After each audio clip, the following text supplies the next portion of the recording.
All of us. Is it bad when he put Vaseline over the lens before he took one? You know, at the end of some of the movies where they show all the reruns Yeah, and all yeah. that. Good morning.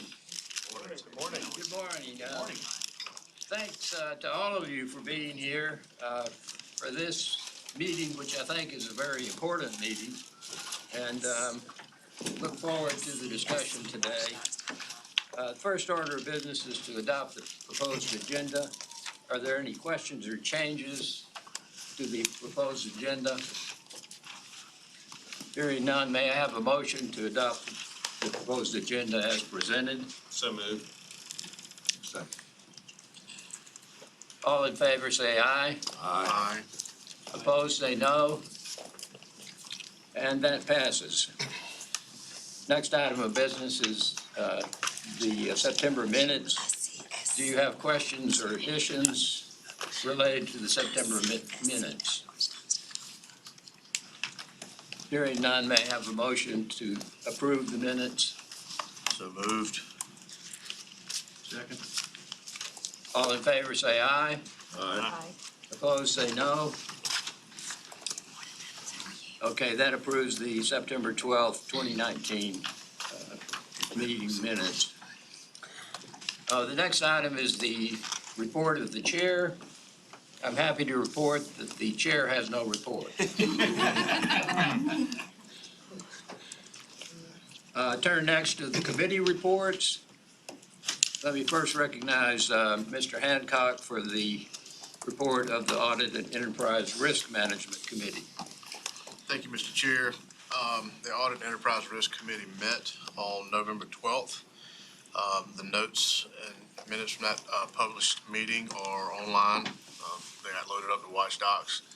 If you have any questions, I'll be happy to try to field those now. Otherwise, submit the report as it's been written and take questions.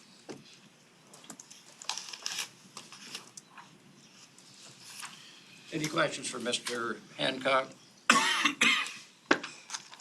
Thank you. Next item is the report of the Human Resources and Compensation Committee. Rebecca Conlogson. Okay, thank you. Yes, the Human Resources and Compensation Committee met on October 24th. We were provided a human resources update by Mr. Hitchcock with all of the staff additions, promotions, and departures since February of 2019.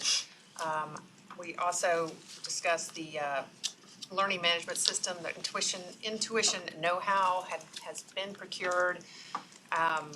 There should have been emails that went out to all commissioners who should have access to this system. If you have not received an email for access to the system and would like access to it, you can speak with Brittany and she'll make sure that you get that. And then finally, we discussed the compensation consultant RFP. By our charter, we're supposed to re-look at compensation every year. We decided that we will continue to use the current plan and the policy that's in place. Because of this, we are not going to issue an RFP at this time. But we will update the data and the benchmarks using all of the comparison data that's available to us through our current sources. And that is it. Thank you. Are there any questions for Rebecca? Thank you for the report. Turn next to the report of the Chief Executive Officer, Mike. Thank you, Mr. Chairman. First of all, Mr. Chairman, I'd like to welcome a new staff member. I think most of you all have probably had the opportunity to meet her because she sits right up front. Ms. Barbie Cresswell, you'll stand up. Barbie is our new administrative analyst. She graduated from Lander University with a degree in business and education and has a master's of science in education from the University of South Carolina.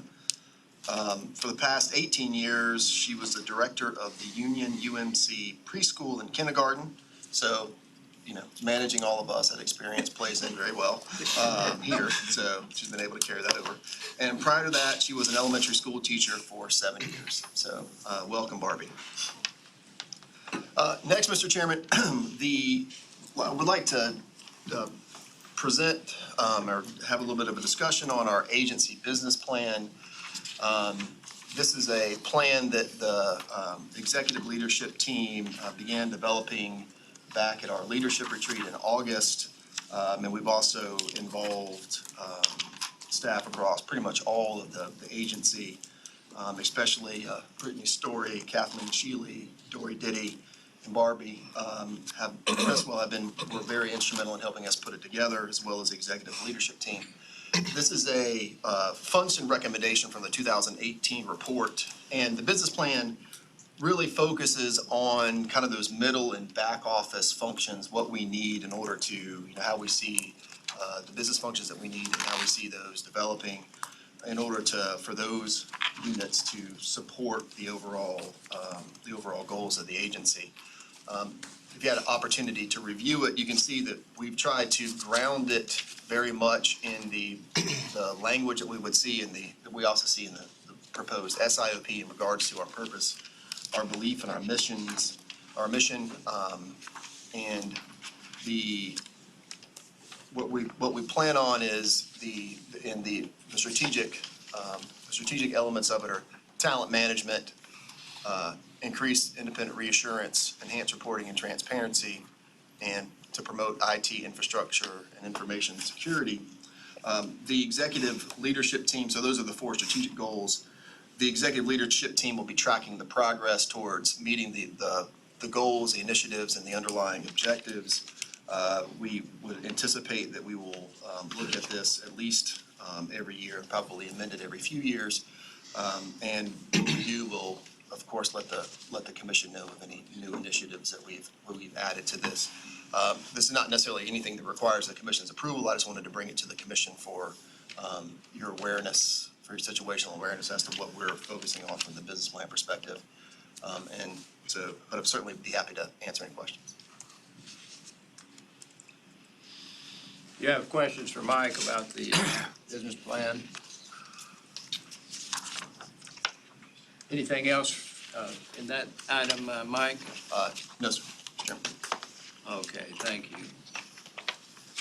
Turn next to the report of the Chief Investment Officer, Jeff. Thank you, Mr. Chairman. I wonder if I could get Mike.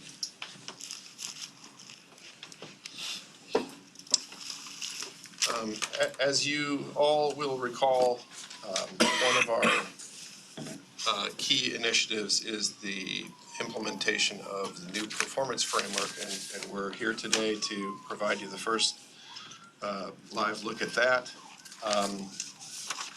You may recall that we are planning to alternate meeting to meeting between providing you a fiscal year to date versus a longer term perspective on performance. Today, we're going to be focusing on fiscal year to date, which is simply the quarter ending September. I'm going to present this in the format of the new performance framework. I very much would love to get feedback either during or after the meeting. I want to warn you that there are a couple of things that are going to be a little bit challenging. Is we have built certain performance modules from the perspective of the simplified policy portfolio, which, to be clear, is not going to align perfectly with the way that we are currently managing the plan, which is with full recognition of 17 asset classes, 21 benchmarks. So I'm going to try to keep as very clear, but we will be dancing back and forth a bit between these two perspectives. This is a traditional slide for us that shows our performance for the 3 months at 61 basis points, trailing our policy benchmark by 54 basis points. Let me call your attention to a couple of things, and I want to make sure I'm responsive to feedback I received from the chairman. One, the plan value rose $210 million during the quarter to nearly $32.2 billion. In terms of the benefits, we are accustomed to showing you net benefits. However, it is important to understand the total amount of benefit payments going out in service of the plan participants. And that overall gross benefit payment during the quarter was just slightly north of $1 billion.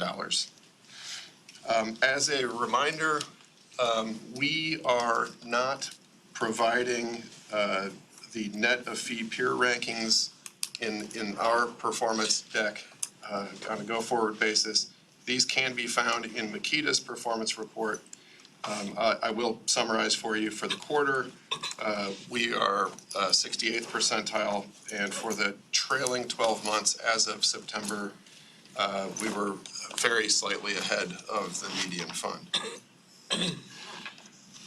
There is a tremendous amount going on in this slide, so I'm going to. Question, Jeff? Oh, yes, sir. Yeah, so back to the first slide. Yes, Actually have, I think, 3 questions. okay.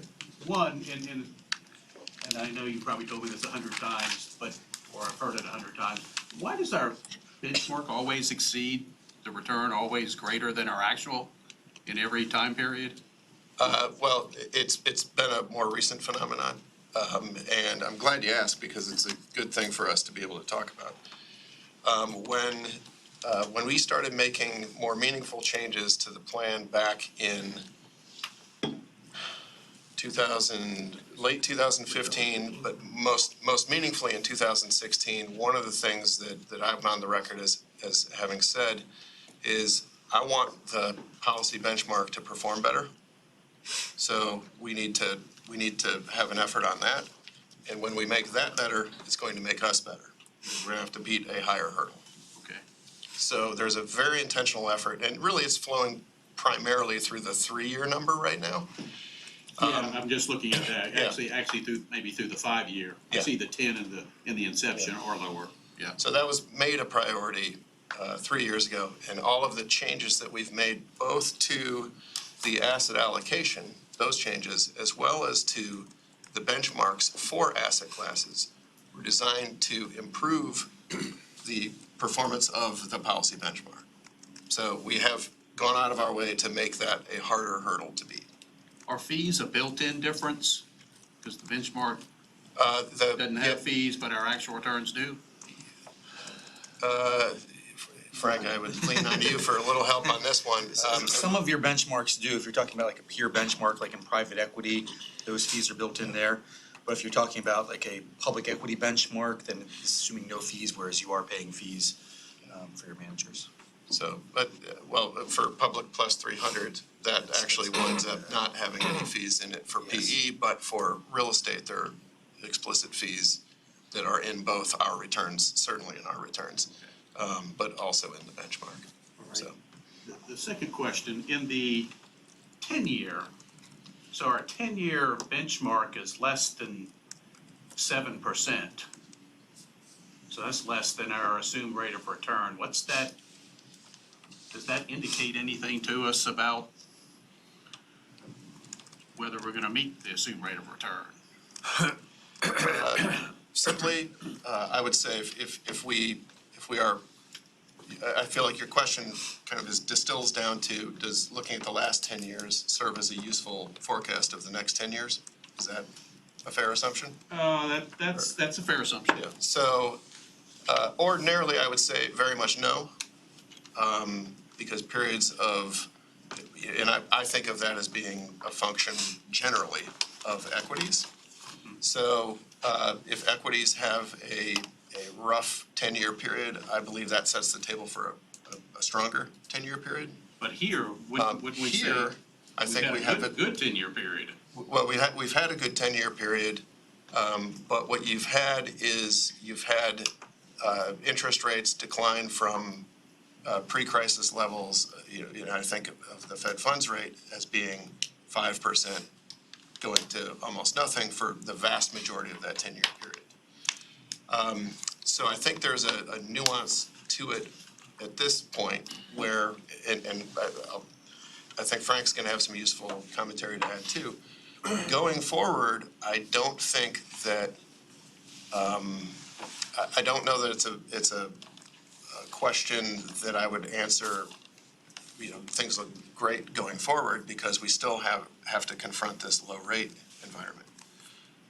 Do you want to add The other thing I would say, and Jeff already alluded to this, is change in the plan structure a few years back to essentially become more equity oriented. So you haven't had as high of an equity allocation for that entire 10-year period, so you wouldn't have benefited from that for the entire 10 years. So you don't have the same structure today that you did at the start of that 10-year period. So it might be in the ballpark, yes, but you would have a different result today if you had had today's portfolio 10 years ago. Mr. Condon, if you kind of think about it along those lines, if you kind of think about it in the two asset class, reference portfolio, this is something that we showed the Senate subcommittee in the presentation that we gave to them. Back in 2014, we were much more like a 58-42, so 58% equity, 42% bonds, that kind of from a risk perspective. And now we're, pretty much 70-30. So think about that as global public equity on the equity side and like Barclays Ag on the bond side. So I mean, we've taken, some of that, we probably had as much equity exposure during that period of time as maybe some other folks, but we were just meaningfully not taking as much risk. So, but we have become more equity oriented in the past several years. But this slide, just for clarity, it says current policy benchmark, so I'm assuming that 10-year benchmark is what our current policy benchmark has done over the last 10 years. No, what it is it takes all of the iterations as they occurred, but we're giving a 10-year look. Okay, Back then through I'm the- misinterpreting okay. the slide, since it says current policy benchmark. Okay, yeah, I can understand how that's misleading. All right, well, then that's gonna help answer my last question. Okay. Because my last question, or really a comment, is that the red line, which is the assumed rate of return, if what we're showing is the current policy benchmark over the last 10 years, we've got a new portfolio now. Correct. So comparing it to the assumed, and our assumed rate of returns used to be higher. So comparing the current assumed rate of return to a benchmark, there just seems to be a mix of whether that benchmark was current or past, and whether we could compare it to a current rate because it was affected by other rates. I know that didn't make much sense, but I think I'm tracking what you're saying. You remember that, I believe it was last meeting, we showed you like a chart that took basically all of the policy benchmarks for the past 10 years and then showed them as basically how that they would have performed if we would have had those individual benchmarks over the previous 10 years. So if we would have had this benchmark over the previous 10 years, it would have performed better over that time period simply because there's more equity in it. yes. But that's why you get when it says policy benchmark, that's the blended policy across that time period. Yeah, and I think that answers my Yeah, question. which is, I think, I'm concerned about comparing it. Yeah, which is a more truthful representation of what actually, not necessarily truthful, but it's a more accurate representation of what actually happened rather than, because we didn't have that policy benchmark at the time. And I want to be clear, though, about one thing. And we're presenting performance against the then current benchmark Yeah. all the way back. So, this is designed to be a performance presentation as opposed to kind of something used to prognosticate. And I would caution you to not extrapolate the past, because if you are tempted to do so, that will put you in a position where you may want to react the wrong way to opportunity. So if the markets decline materially, your trailing returns are all going to look bad and tempt you to believe that you need to make a change to get away from the thing that sort of blew up on you at the moment when it is at its cheapest and offers its absolutely best forward returns. So I want to I know that wasn't what you were suggesting, but I want to make sure we don't kind of get tempted down that path. There is very useful information always in measuring performance against the risk you believe you were taking. And that will be part of where we're going with this discussion as well. Thank you, thank you all. Jeff, I have a question. Yes, sir. Could you just review the composition of the policy benchmark? And does it have any relationship in when you put that together to the, in this case, the 7.25 target or the assumed rate of return, whatever that may be? So there's a lot in that, and I think some of that we're going to answer. Okay. Can we put a pin in that and come back to it if we haven't addressed it? Okay. Okay, so, well, this gets at the composition. The weights are shown on this slide down this column, so you can get a sense of how the whole portfolio is structured as of September 30th. I want to, rather than reading you the entire chart, I want to give you what I think are the most meaningful observations.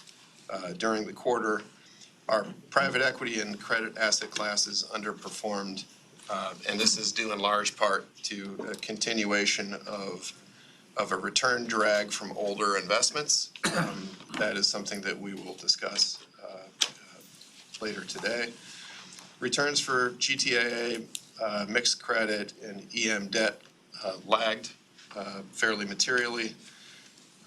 Better news in the quarter came from equity options, other opportunistic, and our public real estate portfolios. I want to point something out that I find very interesting. It is the one-year returns for REITs, which are shown right here, and infrastructure up 20% and 16%. These are the top performers by a wide margin.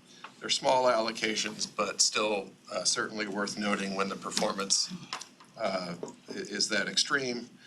And I will make clear that we did use that strength as an opportunity to rebalance, so to take some of those returns and redeploy them elsewhere.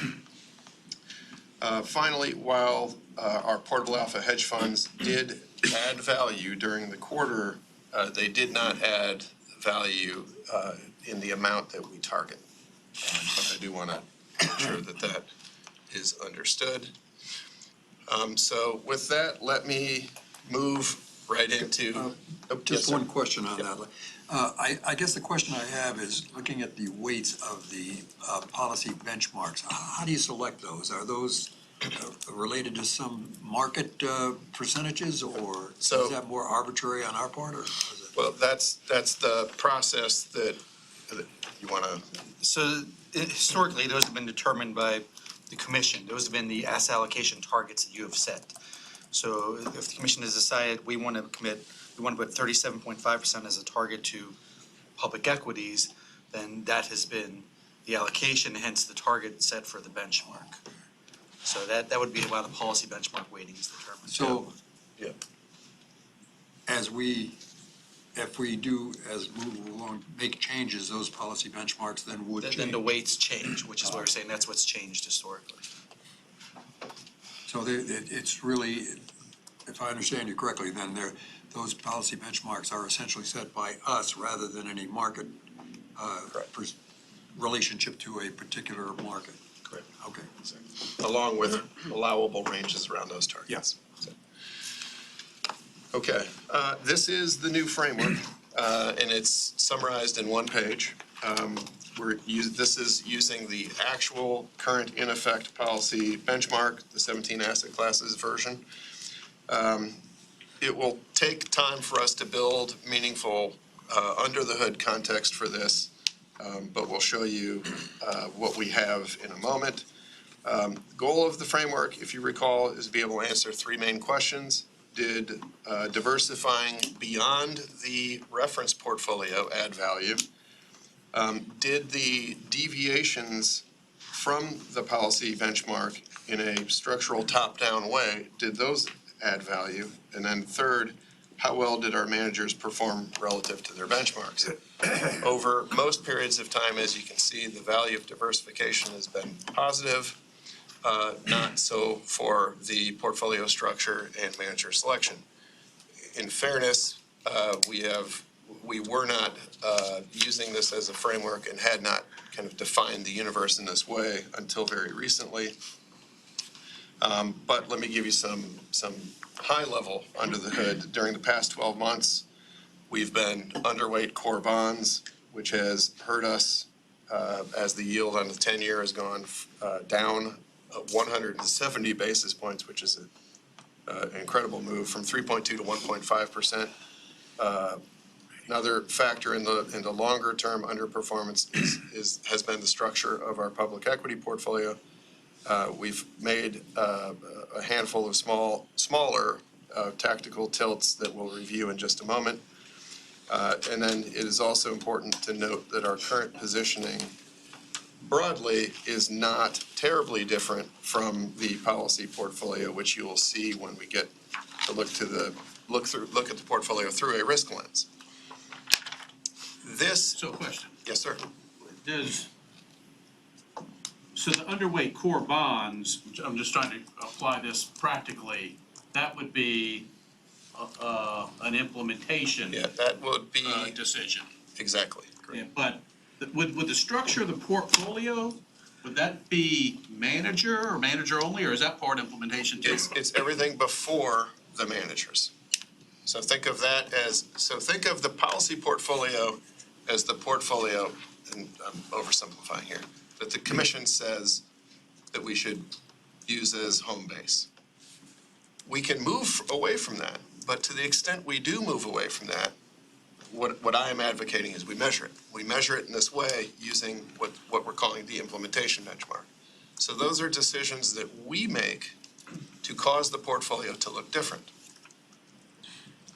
Then the managers manage, and what they typically are engaged in is security selection, not market selection. So if you think about it, it's the policy benchmark is the portfolio the commission owns. The implementation benchmark is the portfolio that I own. And then as we go out and hire people to implement, we want to be able to measure the quality of what we're getting for the fees that we are paying. So that is the kind of the simple framework that we're trying to demonstrate here. And as you can see, we're tracking this for the first time, and this is giving us a lot of good information. But I'm still confused as to which bucket our underperformance of PE falls in. Underperformance. Should we not have invested in PE? That's our decision. Did we invest? Okay, so the decision that the commission makes to invest in private equity, to have that be in the portfolio, shows up here in value from diversification. Okay, among many things. Let me give you an example of something that would show up in quality of portfolio structure. That is, the commission said, hold core bonds in this amount. We are underweight core bonds. So that is a decision that we have made to structure the portfolio differently than the policy benchmark. We have managers that add value or underperform, and that's going to show up in the quality of manager selection. We're trying to kind of allocate the investment decisions to the owners of those decisions. So Well, that's what I'm trying to do with PE, but I'll talk to you offline about it. 'Cause Okay. Apparently, I'm not expressing the question well. Well, I think that what you see is with private equity, the commission's decision for us to invest in private equity gets the benefit of the policy benchmark, right? So you think about the 80-20, right now it's 80-20 plus 300. Our job is to manage to that, in essence, target through the portfolio structure. And then the quality manager selection piece is, are the managers actually beating that benchmark, right? So that's so you see the value of having it through diversifying your portfolio into that asset class. But then do we, the portfolio structure is, do we have enough of it? And then the manager piece is, are the managers outperforming that 80-20 plus 300 benchmark? I understand the theory. Yeah. I'm trying to apply it specifically to our underperforming PE portfolio as it exists today. Which of those three decisions, one or more, Right. contribute to the underperformance? Can we come to that in a minute? Sure. Okay. A part of that is also what is our current, our proposed policy benchmark? Would you just remind us of the 5 asset classes that are in the policy benchmark? Sure. Well, this is using the current, which has all 17. As I shift forward, this is the simplified policy portfolio. Oh, I'm sorry, So I'm this sorry. uses Yeah. global public equity, bonds and cash, private equity, private debt, and real assets. Yeah. So those are the 5 that become the policy, but Right. the reason we're showing it, frankly, in 2 frameworks here is because that is a decision that has certainly been contemplated. There's been consensus to move to that, but we have not done that yet formally. Okay, so, all right, I was one slide ahead of you Okay. in my question. Okay.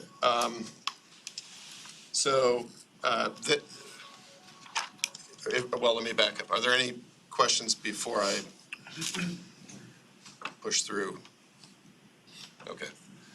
So this is simply showing the same thing, but with the 5 asset portfolio being the policy benchmark, which changes those numbers very slightly and then changes the perception of the quality of portfolio structure. So as we dig deeper, we move into breaking down the effects.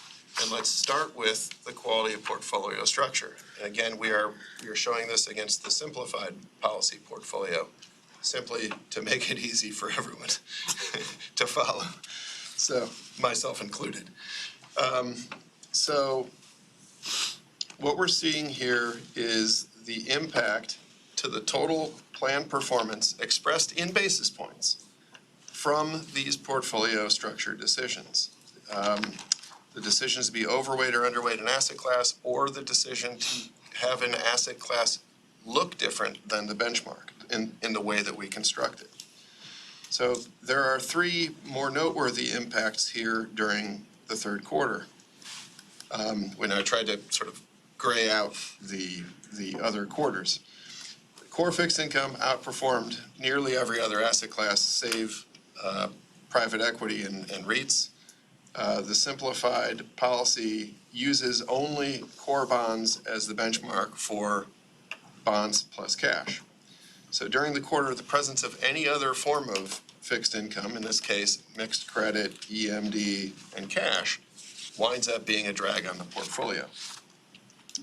Number 2, in real assets, we see meaningful impact from the significantly positive performance in REITs. They were up 8.5%. Versus the benchmark being only up 1. So the inclusion of a different market we are defining as a portfolio structure decision. And then 3rd, within our equity portfolio, we have a modest overweight to emerging market equity. Emerging market equity had a dismal quarter. So this hurts performance, as did our value bias in emerging markets. Equity options, they are an off-benchmark allocation in this framework, but they outperformed, so that accrues positively to the portfolio structure calculus here. So let me pause briefly there to see if there are questions. One thing that may be instructive in terms of understanding the difference between the current and the proposed structure is we had not contemplated any floating benchmarks in this model. So being underweight private equity means being underweight a highly performing asset class. So that produces a negative impact versus the policy benchmark simply by having that underweight. So I want to make sure we're understanding the negative there. Yes, sir.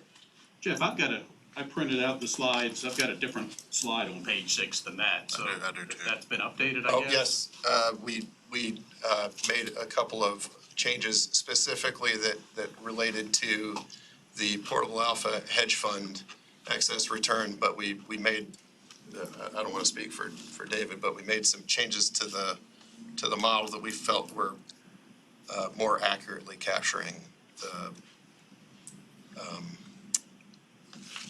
Okay. total return. Well, I've got, impact. and maybe this is answered in the update, but one thing that's deleted is I've got a total plan Yes, for, I shouldn't say I did, y'all had a prior slide that had total plan, and it said minus 46 basis points in quarter three. Yep.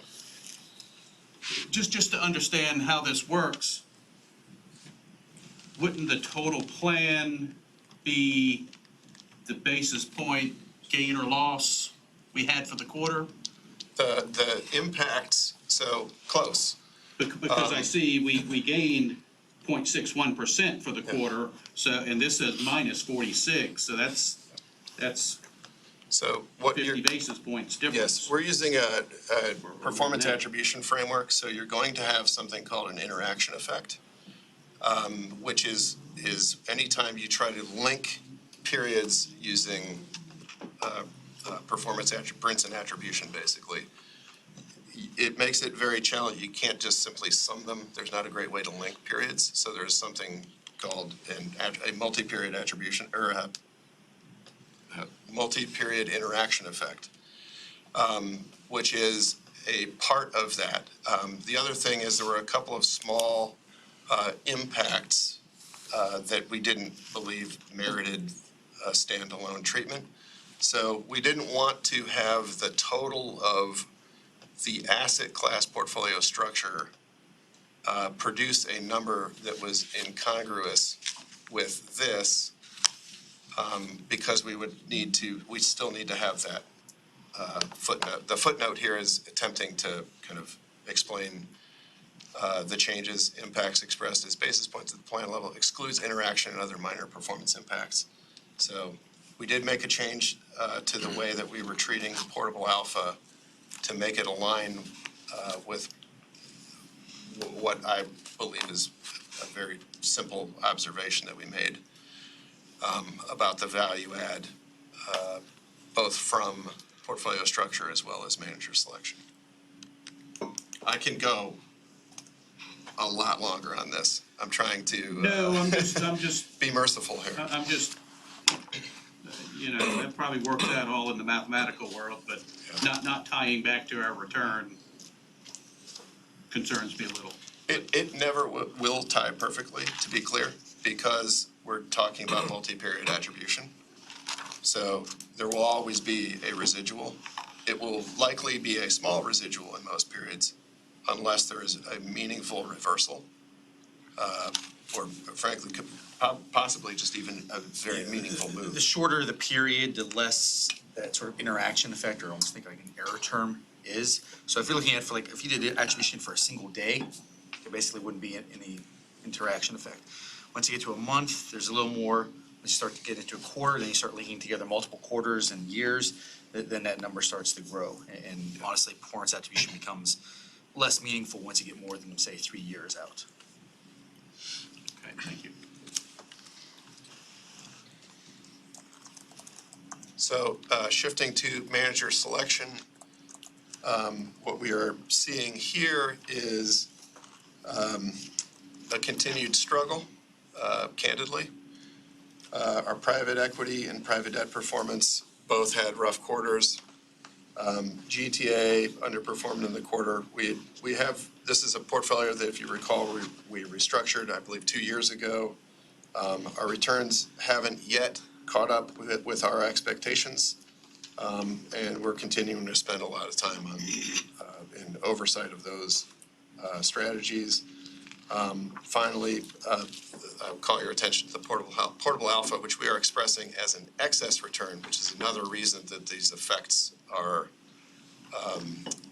not going to be easy to add up to the aggregate difference between actual returns and the implementation benchmark.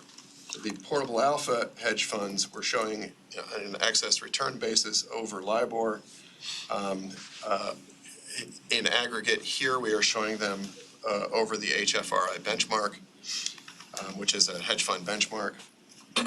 So, and we have added, when I alluded a moment ago to portable alpha program adding value, portfolio structure was negative because the index for hedge funds underperformed the cash rate. Our actual execution outperformed that by more than that first effect. So portable alpha did add a small amount of value in the quarter, and I want to make sure we're treating that separately. Before I move on, questions? Yeah, I hate to do it, but Please. just to follow up. Yeah. I think I was reading that wrong then, because when we moved on to the second one, I mean, if we've got a total return, let's just say it's 1%, I shouldn't be able to look at just one of them, that's just saying what manager selection did. Yes. To add up manager selection plus portfolio structure plus the value from diversification, there's three of those charts I need to add up to get back to the total return. Is that a more accurate way to look at it? Well, we're giving you the total returns here. Yeah, I understand, you're right. So this is about a performance assessment. So this is an attempt to show you the value of decisions, not the total returns. So the framework that we're using here is frankly, I'm trying to help give you the scorecard with which to assess your decision-making, my decision-making, and the quality of our staff's execution. So I would be very happy to explore if there are ways either to improve the presentation, but these are returns. These are the value. So think of these as the differential between these two. This here is the differential between these two. This one is the differential between these two.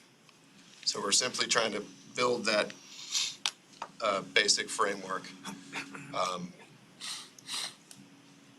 in order to help you sit in judgment of. It may be, I'd say one other thing is, it can get a little confusing because you're kind of switching back and forth between evaluating absolute return and relative return. So if you're talking about, for example, private equity, from an absolute return basis, it absolutely made sense. Private equity has been one of the strongest contributors in your portfolio. It makes sense to have in your portfolio because it's added more value than almost anything else. On a relative basis, it's hurt because, in the most recent period, because it did so well and you were underweight the target, that hurts on a relative basis. It hurts because you weren't at the target. You could have had a better return if you were at the target. And number two, you see from the manager selection because the managers were doing a little worse than the target, than the benchmark as well. So it's kind of switching back and forth in your mind. Okay, now we're talking about absolute return. Now we're going to talk about relative return. Most of performance attribution is about relative return. Yeah, okay. Yeah. I'm just trying to tie it back to absolute return.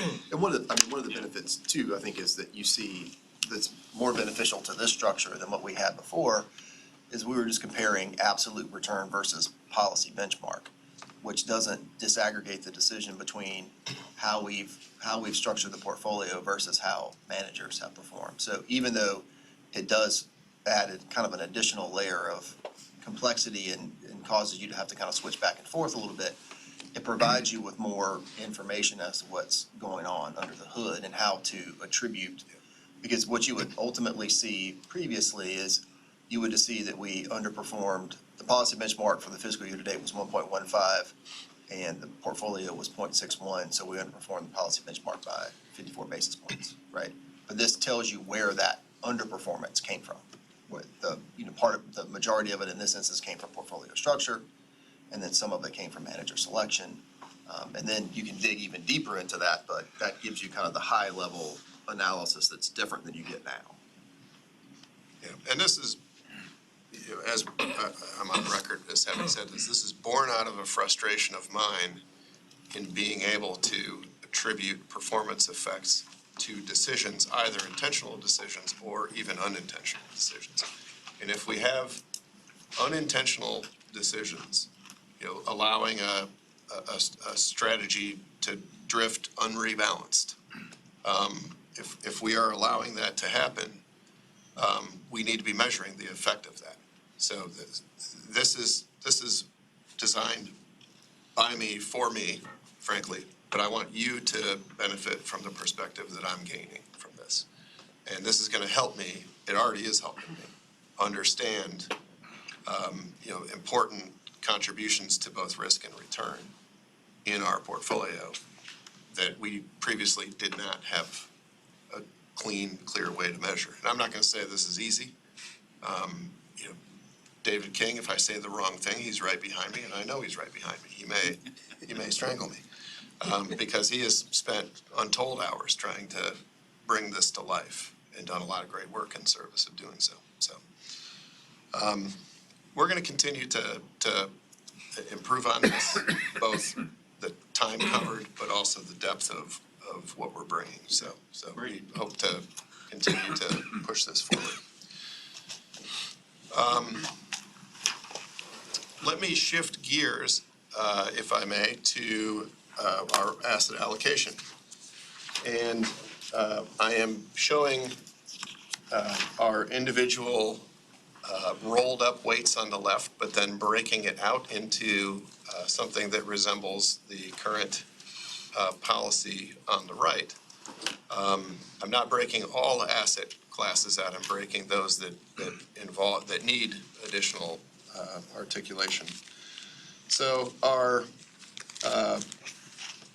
on the left side, you see we don't appear in a rolled up framework to have a whole lot of active bets in the portfolio. But then, and this is very much the case, but when you look on the right-hand side, you can see that we do have some intra-asset class tactical positions relating to some of the sub-asset classes. Within the equity portfolio I alluded to, we have an overweight to emerging markets that was not productive during the quarter. We are overweight U.S. equity, underweight developed non-U.S. We'll get into some detail on this in a minute. Within fixed income, the big portfolio bet, if you will, going on is being underweight core bonds and overweight cash. And that hurt during the quarter as well.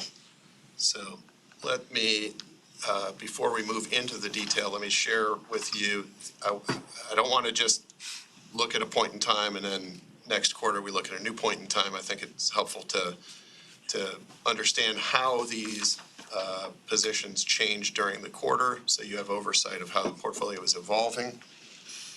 You can see here that the main changes in the portfolio did involve coming back toward our targets in the fixed income portfolio. The increase to high yield bank loans, however, is a bit unorthodox. That's not a function of allocating additional capital to those, but it is a function of the floating weight target system that we have currently in the portfolio between public and private credit. We added assets to private credit, and that serves to reduce our target appetite for public credit. So we didn't really make a change to the public side, but because we funded up the private side, it serves to lower our appetite for public. Questions before I move into another layer of detail here? Yes, Jeff, on the highlighted area there where you've got high yield / bank loans, that increased. But given the fact that high yield has performed so well and the spreads have narrowed considerably, what do you think we should do going forward? Would it be logical perhaps to start to think about maybe reducing that allocation to high yield? Without question. The challenge, and this is one of the challenges that we have, measuring our performance over short periods of time. I believe we are heading toward making that change in the policy. If we adopt the simplified asset allocation, there becomes it's an available asset class, but there isn't a target for it. And this is sort of the nuance, and we had been underweight. Let me be clear, and we've been underweight intentionally. I favor private forms of credit over public for reasons that we are going to get into in detail when we do our deep dive through the private debt portfolio. I believe that if the commission adopts the simplified framework, where you are going to see not insignificant reduction to that. It's one of the least attractive spaces to me personally. Is that responsive? Yeah. Okay. All right, so let's dig a little deeper into the public equity portfolio for a moment. Again, I alluded to the fact we're overweight U.S. equity. Largely, this is a function of the healthier economy, even though valuations are stretched. We're modestly overweight emerging markets. This has evolved a little bit from a top-down macro valuation call to, in the way that we are implementing it, a bit of a more idiosyncratic bottom-up decision. What we're overweight here is largely two things in emerging markets. First, we're slightly overweight EM small caps, which have just been left behind for the last, call it 4 years. In January, separate from that, in January, we put on a position in our overlay program to go long China A shares. And one of the great benefits of having done that was the pricing that we got in order to do that. Instead of paying a LIBOR rate, as we were accustomed to doing in order to gain exposure synthetically, we paid a LIBOR rate and received the index plus 900 basis points. So we are, we hold the cash, we invest the cash in exactly what you invest cash in, money market, short duration, and essentially we're earning the index plus 9%. So this has been a very good individual investment for us. It's index exposure, it's really nothing exotic, but it is generating attractive returns for us. One thing I definitely want to flag for you is the underweight to equity options here. Option premiums have been declining both as a function of being in a relatively low volatility environment, but also being in a low interest rate environment. So because the option premiums have been declining, since September, we've really moved this more meaningfully underweight, another % underweight equity options, because we just simply question whether or not a traditional implementation of equity options compensates you for the risk that you wear. Because as it's very important to remember, that there is no free lunch. That is equity exposure to us. It is not an income exposure. That is equity risk. So we have been growing more bearish in that regard on equity options as an implementation. Yes, sir.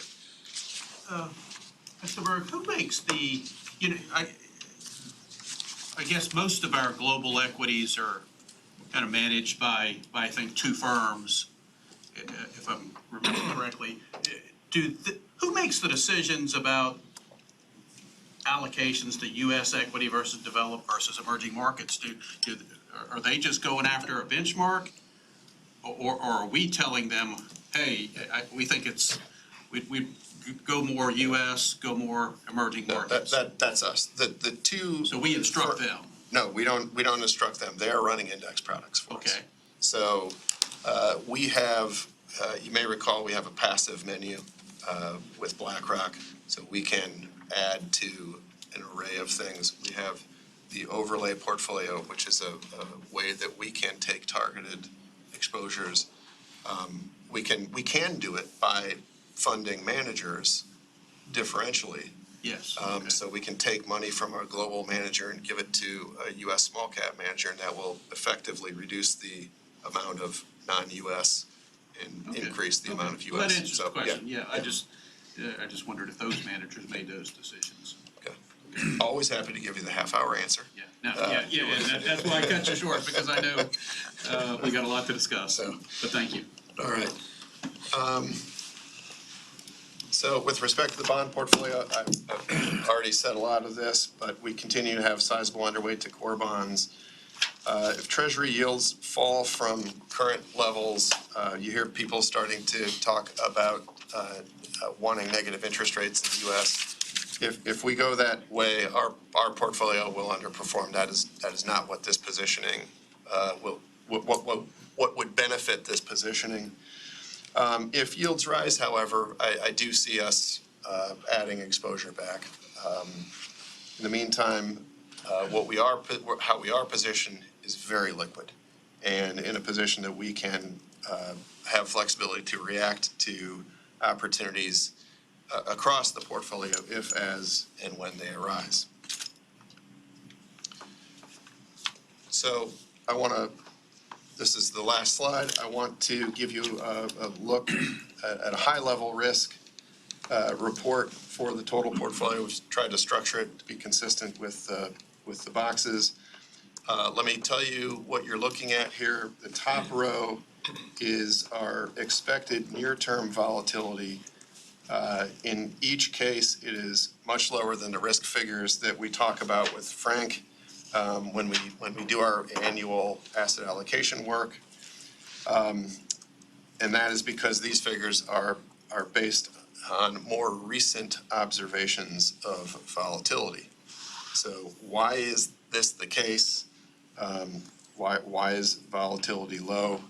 I think it's easy to see if the equity markets have exhibited very low levels of volatility, but also why is the reference portfolio the lowest? I think is an important question to understand.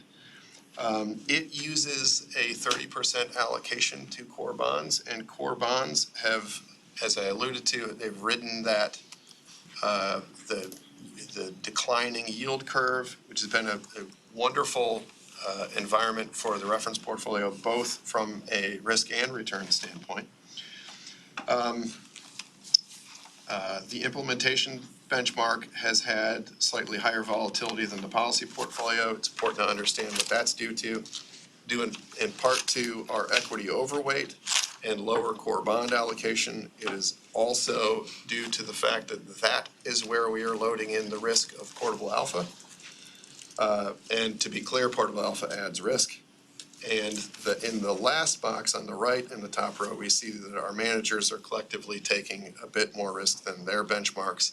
And I am looking squarely at the GTA portfolio for that.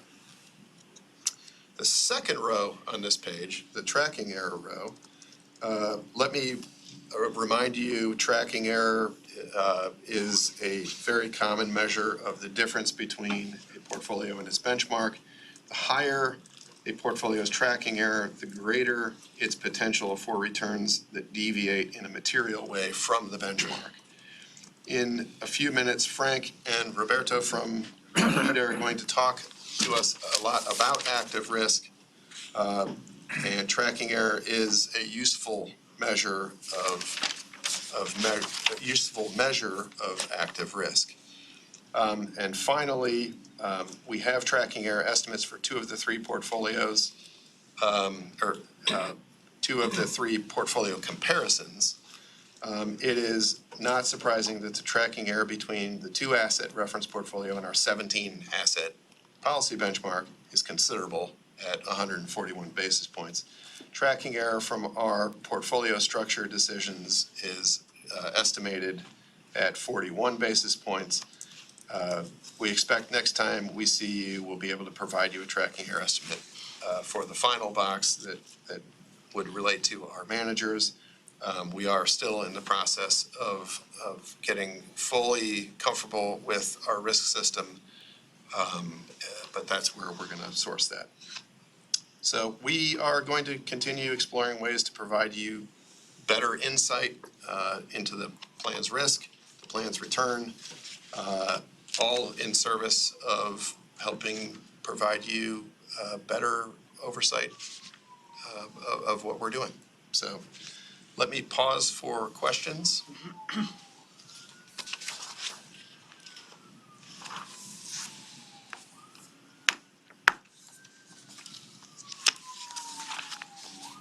Hearing none, I will jump to our quarterly AIP update. Last time we reviewed the AIP progress, we had completed nearly all of our annual initiatives, the exception being the project related to rebalancing, which is still underway. Even though we held over the AIP, in spirit of continuing to identify important initiatives, we are adding some that I think are important. Obviously, the implementation of the framework is a major focus. I'm not going to say we're 100% of the way there. We're well on our way, as hopefully you can see in the review we just had. From the portfolio perspective, really our main focus, and my main focus, is on figuring out the strategy and a plan to continue to improve our private markets returns. Look, we've made significant progress in some of these areas already. We've set up the co-investment platform, we've changed the way we underwrite, and these are things that are showing early positive evidence of improving our returns. But I have four main priorities in order to make sure that this continues to be the case. One, phasing in the co-investment platform. We're very pleased with the response we've gotten. We'll show you detail to that regard later. Second, we need to evaluate how we can use the secondary market. We've always been a buyer, but most notably as a seller. I believe we've underutilized secondary market in recent years, and that has impaired our returns. Third, we need to continue to improve our sourcing of investment opportunities. We need to evaluate a broader array of the market instead of focusing so much on the mega buyout space. Already, we're seeing opportunities through the co-investment platform that are becoming candidates for future fund investments. So good news there. Finally, this is an internal initiative. We need to do a better job and adapt our process to make better use, to leverage the specialty consultant. Our focus has always been on running a complete end-to-end process internally. The problem with that is so does the consultant, and certainly there are some ways that we can leverage their work, and we need to explore that to create a better, more comprehensive process. The final item involves risk reporting. As I just alluded to, we're getting their tools up and running, and as we do, it's important to me that we develop risk reporting at various levels of the portfolio. What do I mean by that? I want plan level risk reports that serve as a basis for our discussion here. I want asset class level risk reports that help our team reflect on the risk, not only at an individual investment level, but at an asset class level, so we can figure out, is the risk consistent with our objectives for the asset class? And then finally, we do need manager-specific risk reporting to help our folks, who are in the trenches, talking to the firms that are investing our capital, and to help them improve their oversight of those firms. So let me pause there and see if there are questions.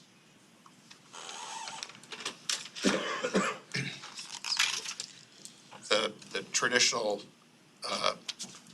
version of this, I wasn't planning on running through because it would just be an opportunity to hear me do a lot more talking. So I will, Mr. Chairman, that concludes my comments.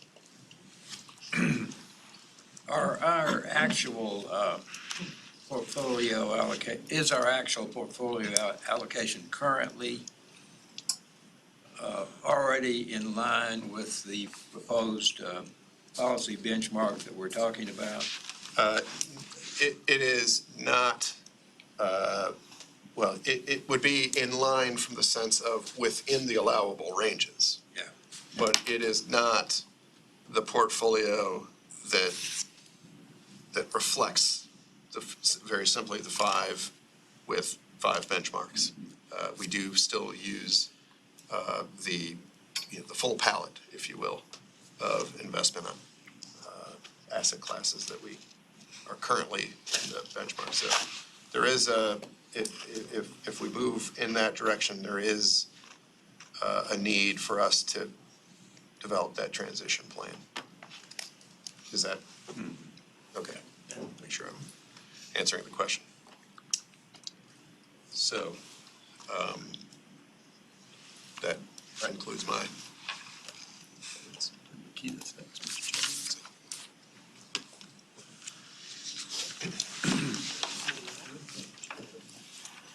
Next is the report from Makita, our consultant. Jeff, do you have introductory remarks for this? So, I don't, but I'm happy to. Makita, we had a discussion, Mike spearheaded this on, sort of these are the topics that we think would benefit the commission to have a discussion. This is, I think of this as being almost a challenging belief on how you think about the use of active management. So I think this is going to be a great discussion. But you want to? That's perfect lead in, and thank you, Jeff. This is a particularly popular topic among sort of the academics in the industry. The managers add value or not, and does past performance indicate future returns? Obviously, all those mutual fund disclaimers say no, but obviously they put that disclaimer at the back of a large ad that says, yes, you should hire us because of our track record. So this is something we've looked at least since I've been in Makita for 20 years, and we actually update this analysis about every 5 years or so. And there are a lot of other studies out there. A lot of them honestly are kind of surface deep, and they don't do an apples to apples comparison. Maybe they're looking at, how do managers do versus the S&P 500, but they're including managers that invest in small caps or managers that just invest in the healthcare sector. So it's not a perfect comparison. So we do a lot of data scrubbing behind the scenes to try and get more accurate answers for what you're going to see here. And that's sort of what the first two sections are here. And the last section is kind of the so what do you do with that information? I also want to introduce, and the gentleman who's going to be presenting, I think, introduced it to most of you this morning, Roberto Obregon, and I'm going to take a page from Mike's book. I know Mike likes to introduce newer employees. Roberto is not that new. He's been with us for 5.5 years. He's a research consultant at Makita, but similar to how you work with university here and hire a lot of people out there, we actually work every year with MIT's business school to do a research project with a team in January. They have kind of a J term. And Roberto was on one of those teams exactly 6 years ago. We liked him so much we decided to hire him. So Roberto is still with us today, and he's going to be walking us through this presentation. Thank you, Frank, and thank you, everybody. Good morning. Thank you for having me. So as Frank was talking about, we're going to go through three main topics, mostly related to manager selection or the value of selecting managers. So let me get started. Well, before I start, please feel free to interrupt with any questions. We'd love to have it as more of a dialogue as possible instead of just me going on for 20, 25 minutes. So let's start with the first one. So searching for manager alpha. Before we started going through Jeff's report, you've had a lot of conversation about different parts of your portfolio. And as Frank said, this is mostly focused on active management selection, the decision of to add active management to your portfolio. And that decision is obviously always driven by, well, we expect these managers to add value.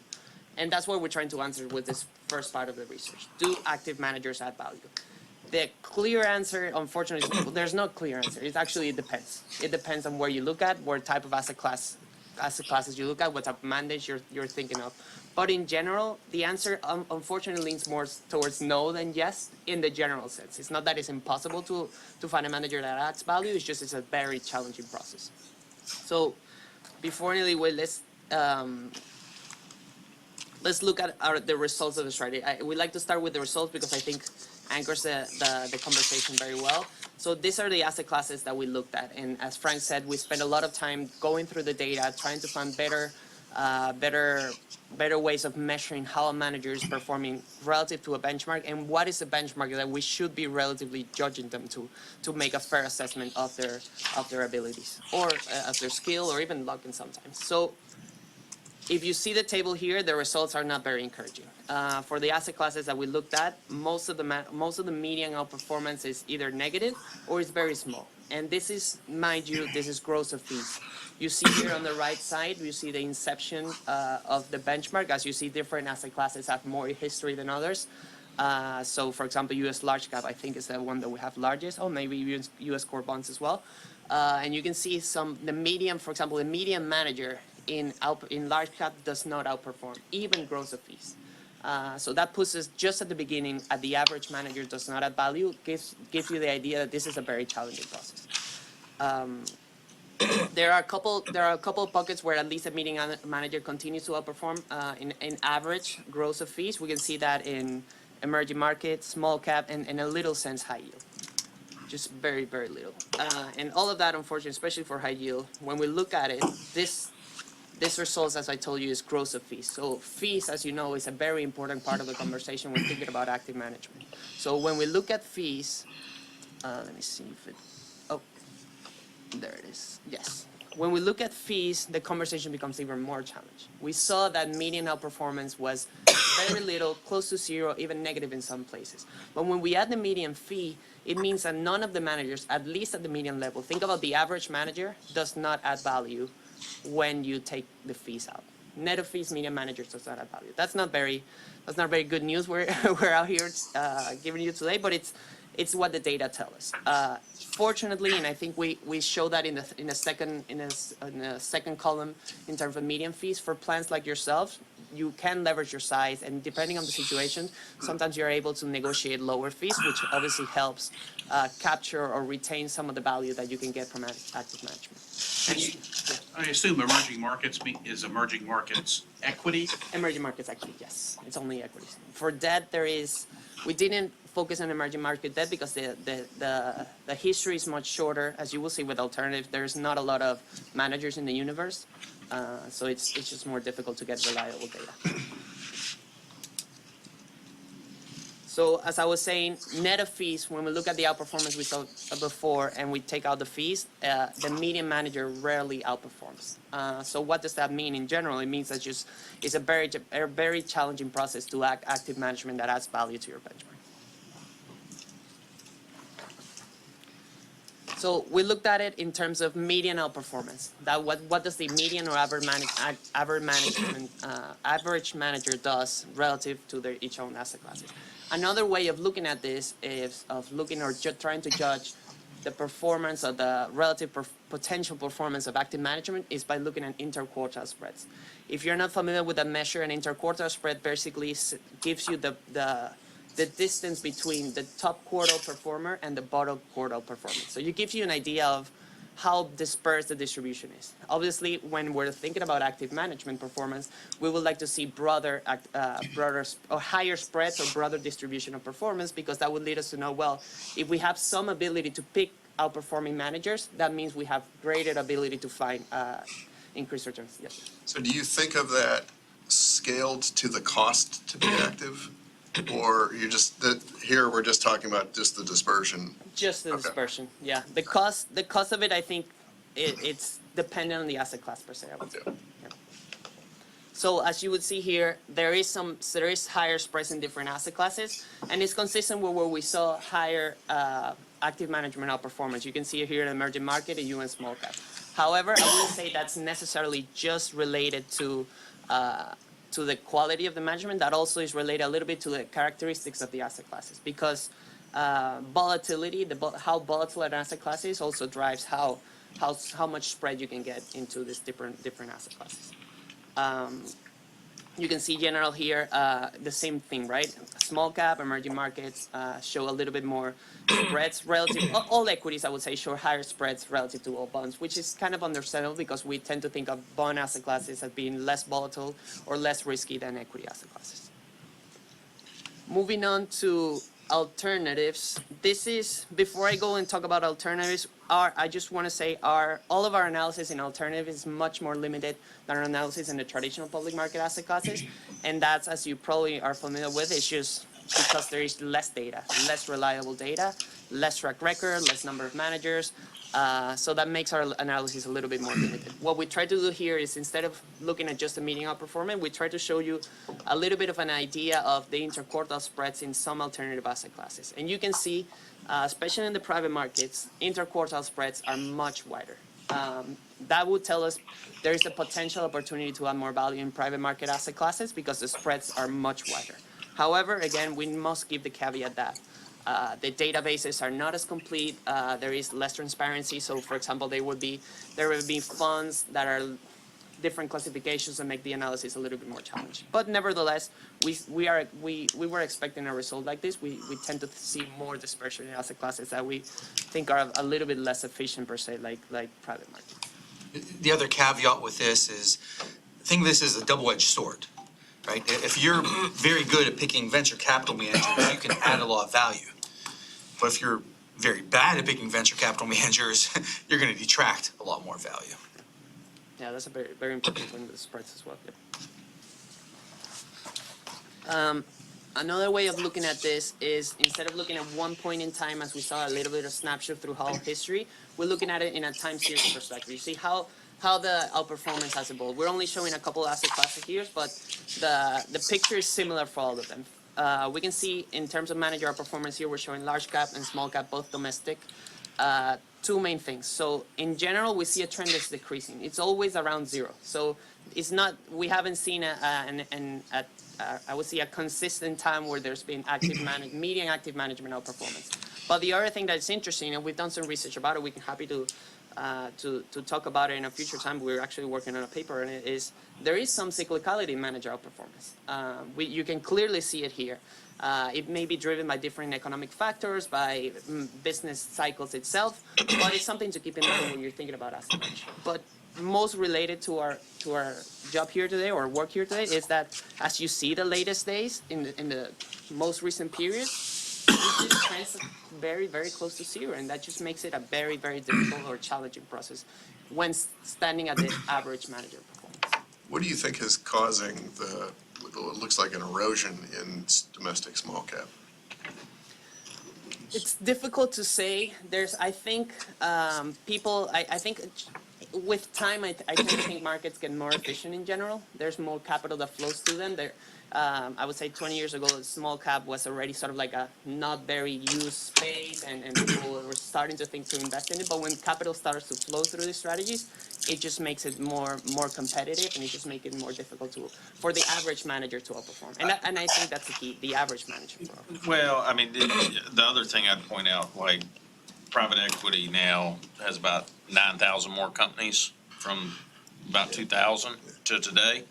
And the public markets have about 6,000 less companies. Yeah. The Wilshire Right? So I 5000 think the ARB has gone private. Like if it's mispriced and it's small, it gets bought out now. Right? It doesn't stay on the public markets anymore. We see the same thing in large cap too. And, the large cap universe hasn't changed. So there's something to be said for efficiency of markets. You could say, honestly, something like the internet. I mean, when we were young, you were literally breaking out the annual financial report in the hard copy, trying to go through the numbers. You didn't have all these programs that could download the data for you. Some of it is regulations around disclosure could be part of it, and some of it could just be closet indexing. Managers growing so large that they hover closer to the benchmark. Good point. To Frank's point about changes in regulation, another way of looking at things through time, we looked at the interquartile spreads. This is how, and a comparison of how interquartile spreads have changed through time. We can see the average interquartile spreads pre-2001 and then 2001 to 2019. They have shrunk considerably in all asset classes. And that what it tells us, to Frank's point, we can see clustered indexers, we can just see in general the distribution of active managers being closer to the median, meaning there is less room for outperformance to be picked up or to be hired on by investors. We picked 2001 here. It's an interesting point because it's just after the introduction of Regulation FD, which regulated how disclosure is being made by public companies. Basically, became more difficult to trade on material non-public information.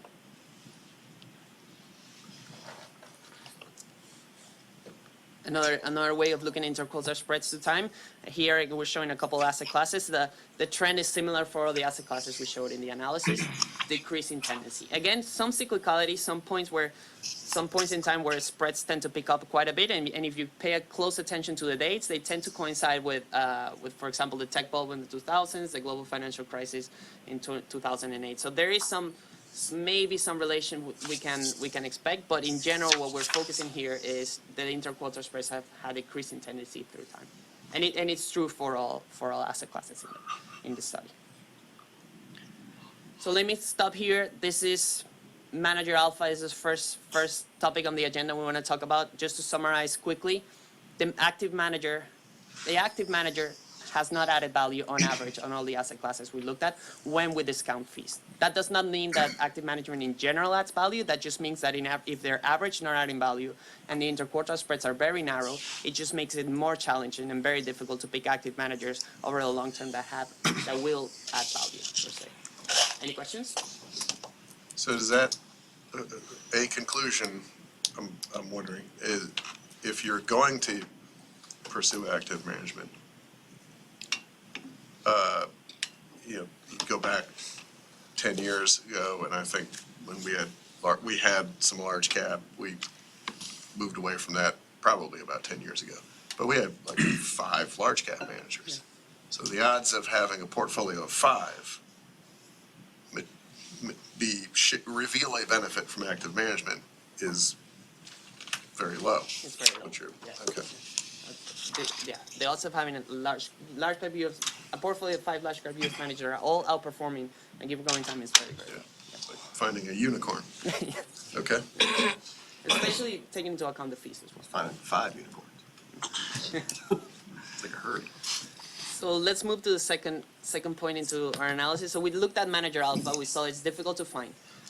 Now we're talking about persistence. So the second step here is let's say for some reason you did find a manager that outperformed. You're looking at some historical returns. You see, well, this manager is the top decile manager in its space, US large cap, for example. Because there has to be, in a ranking perspective, somebody has to outperform at all times, right? There is a distribution. Well, what can we say about persistence? What does past performance measure up relative to the future? Is past performance a good predictor of future results in manager performance? And as you were talking about at the asset class level, unfortunately, no. Past performance is not a good predictor of future manager returns. We can see here. Well, let's go right into the chart because I think it's easier to explain instead of just talking about it.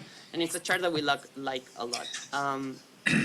When we think about manager persistence, we try to see is there any persistence in the performance? How do we measure that? Well, what we're trying to measure is, if a manager has been a top performing manager for a given period of time, if there is some persistence in their returns, we would expect those top performing managers to remain top performing managers. And how do we look at that from a graphical perspective?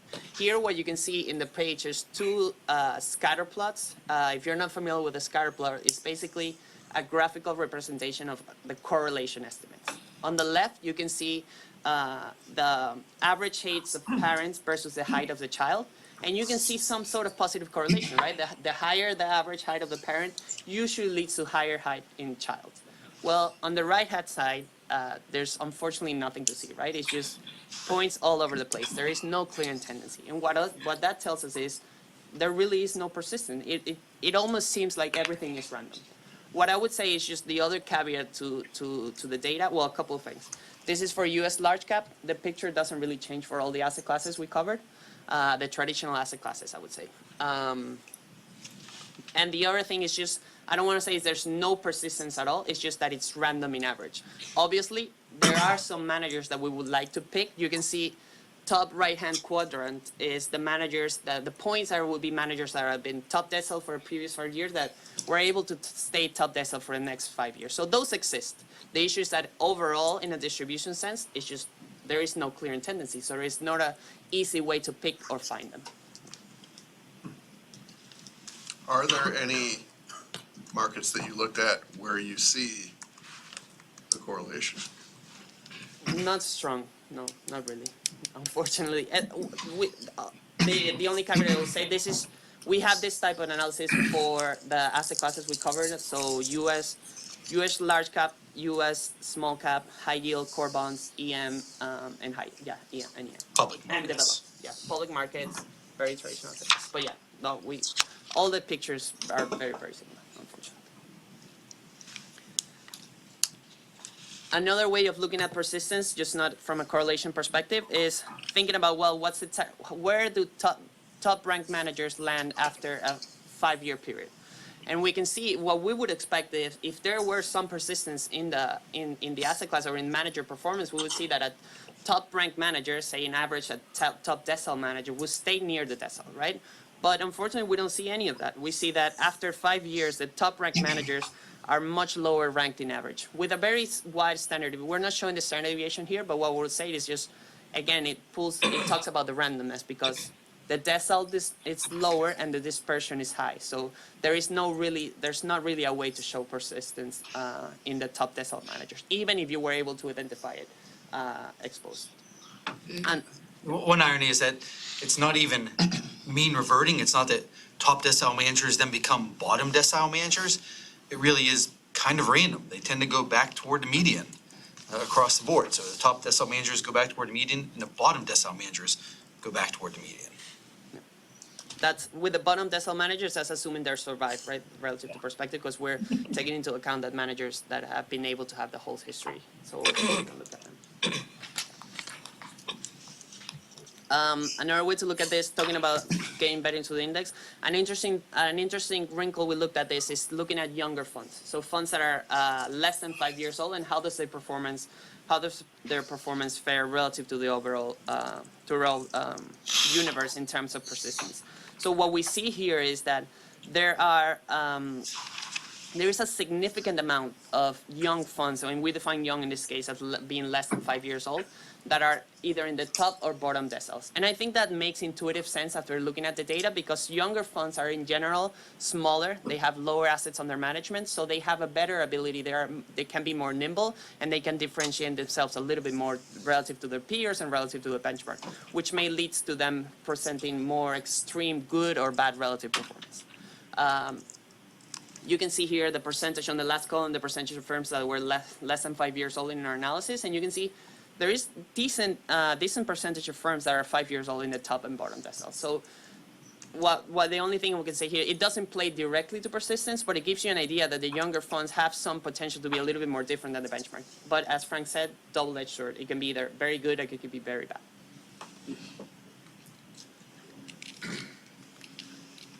Moving on in terms of manager persistence, this is just a literature review for alternatives, because we've always had this notion that there is more persistence in alternative markets, especially in private markets.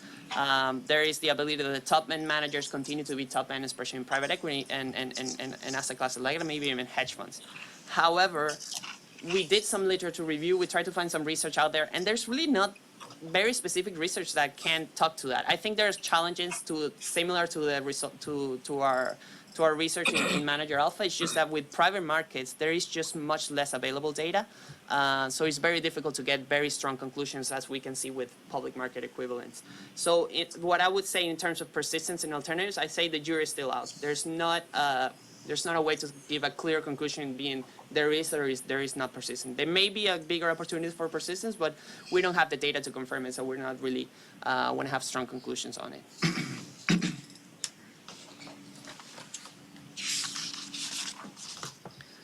So in summary, what we talked about, right? In terms of persistence, past performance does not guarantee future results. The ranking of the manager, the current ranking of the manager has not been able to predict the future ranking of the manager, and there are a lot of reasons. So we tend to think of several when we look at it from a manager research perspective. Alpha or outperformance is not necessarily directly correlated to ability. Sometimes it's just luck. If it's just for a given point in time, it can be that a given bet, a given stock bid got a manager make it lucky, so they ended up outperforming. So that can play into the part of adding value or not. Also, there is other things when if you have a manager that have an interesting strategy, let's say they have a very differentiated strategy. If they're starting implementing it and they found some sort of inefficiency or alpha in the market, if they're starting implementing it through time, markets are very competitive. So eventually, other managers will cut onto the strategy, and his edge will likely diminish over the future if he or she is not able to protect it. Also, there's the issue of size. The larger the AUM gets for a given manager, the more difficult it is for them to outperform. Let me stop there for any questions before we move on to the third part of it. Analysis talks a little bit more about active risk. Any questions? Okay. So this is the third point. We talk about first, is there manager alpha on different asset classes on average? After fees, there unfortunately isn't. Is there any persistence? Well, there really isn't any, not much either. So how do we think about it from a portfolio construction? And this is where we try to, I think, bring it all together from an asset allocation perspective and from a portfolio construction perspective. And this is where we introduce the concept of active risk budgeting. So let me start with a little bit of background here. Active risk, risk budgeting in general, it's just a simple calculation. It's just trying to monitor and calculate how the risk is distributed in a portfolio. The common approach, as you see when you were discussing your benchmark, is a capital allocation base, where you see how much money you have in different asset classes leaves you to how percentage weight you have on each asset class. Here we see the comparison for both based on your current asset allocation.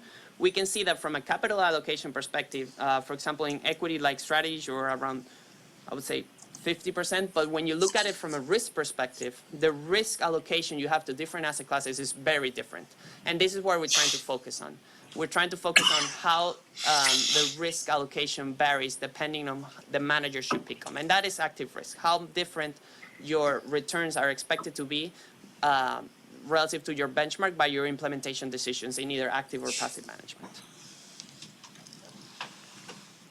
In terms of risk budgeting, so here we're looking at expected plan tracking error. This is all based on our capital market expectations. You can see for your plan, the expected tracking error is around 1%, but that tracking error comes from different asset classes. Some asset classes are more volatile than others, are expected to contribute more tracking error or active risk. There is really a term that we can use interchangeably. Basically, it's the risk of being different to the benchmark. That's basically what active risk budgeting is all about. We'll see it a little bit more in detail, but in general we're trying to provide a framework or a way to quantify how different are we from our benchmark and to give us a better expectation of either over or underperformance. Before talking about, I'm just going to spend a quick minute here. It is important, I think you've had this discussion already when Jeff was presenting. It is important, very important, in order to get a very robust framework of active risk budgeting or measuring. You need to be able to measure the risk in order to manage it. And that is not trivial, because that involves getting very detailed performance results from very different asset classes that report at different time periods. But in general, when you are able to measure this risk, you're able to manage it. And if you're able to manage it, you can implement a budget to give you an idea of how different you're going to be from your benchmark. To give you an idea, we looked at some of what your peers are doing in terms of peer activity. This is I think, survey-based or what public information available for the top 30 U.S. Large public pension plans, and we can see out of the top 30 plans, I think 7 are implementing risk budgets.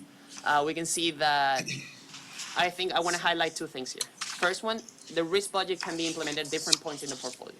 Ideally, it will be done at a total plan, but we know that from a managing and measuring perspective, that can take a little bit of time, a little or a lot of time. So sometimes you are able to, it's easier to start in a smaller part of the portfolio. Let's say, for example, only global equities or only public assets. Especially public assets is also more common because measuring the tracking error or the active risk of private market investments, it can be a little bit challenging because of the quality of the data. And you can, so the second thing I want to highlight is that the budgets vary a lot. You can see, for example, I'd like to highlight the dispersion between, for example, CalPERS 50 basis point of global equity versus Missouri Public Schools with the 300 and 500 basis points is very, very large. And that just gives you an idea of how comfortable are these different plans being different from their benchmark, or how confident they are that they can pick managers that are able to outperform. Because let's move on that. To get a little bit more specific, not general, I want to just a quick case study of another client, the implementation experience of another Makita client.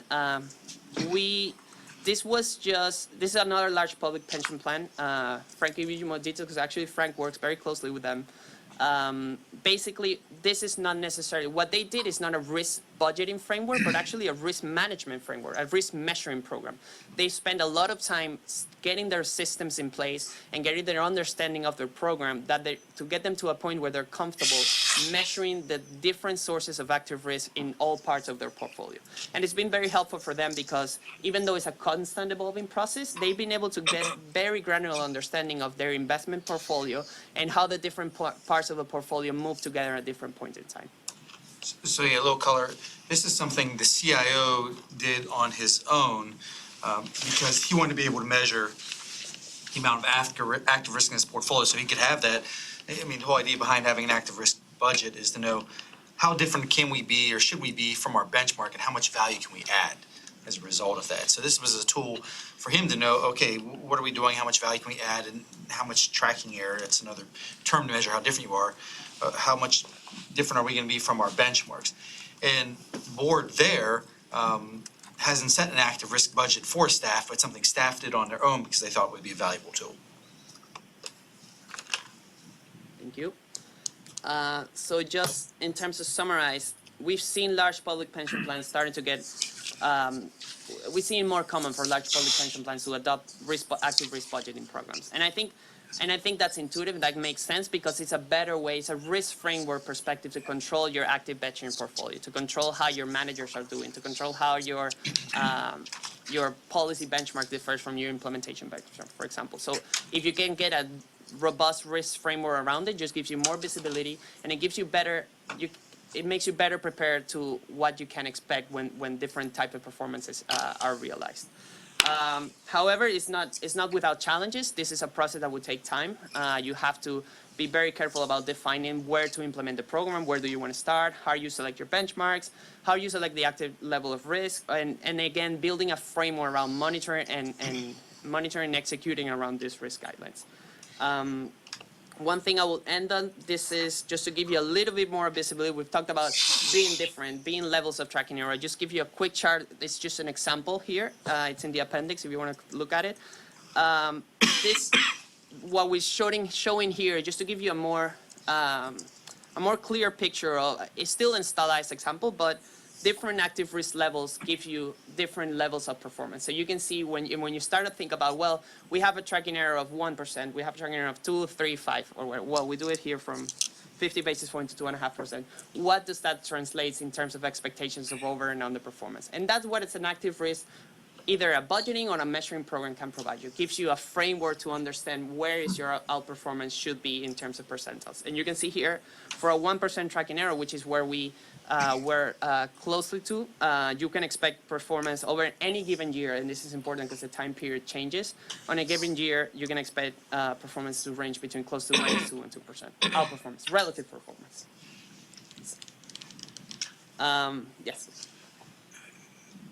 A much earlier slide, you showed that our asset allocation was about 51% to equities, but the bar to the right showed about 70% of our risk comes from that 51% allocation. Yes.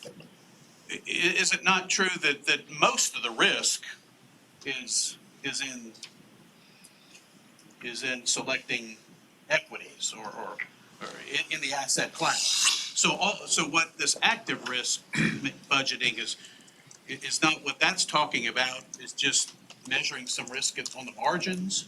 Yeah, so exactly. So this is a measure of relative risk. So how different you expect to be from the benchmark in terms of performance. That's active risk. What I showed you in the initial slide, and maybe I can go back to that one. So maybe going back to that page was, in 2 out of every 3 years, you could expect to be, what was it, plus or minus 70 basis points? For 1%, yes, 25 and 75, You know, yes, just from the level of tracking error in your portfolio now. yeah. And so it's giving you those guidance, say, okay, if we were to take on more tracking error, we would expect that to be even broader. You could outperform or underperform by an even wider margin. But what this slide does is, this is a different metric. This is risk allocation at the total plan level. This is again, So absolute versus absolute relative versus conversation relative again. Yes, exactly. So in terms of absolute risk, most of your risk is coming from equities. But when you think about tracking error, what you're trying to think about is, well, now that I invest in this amount in equities, let's say 50%, for example, in this given example, if my implementation is actually 51%, the tracking error will be how much outperformance should I expect from that 1%?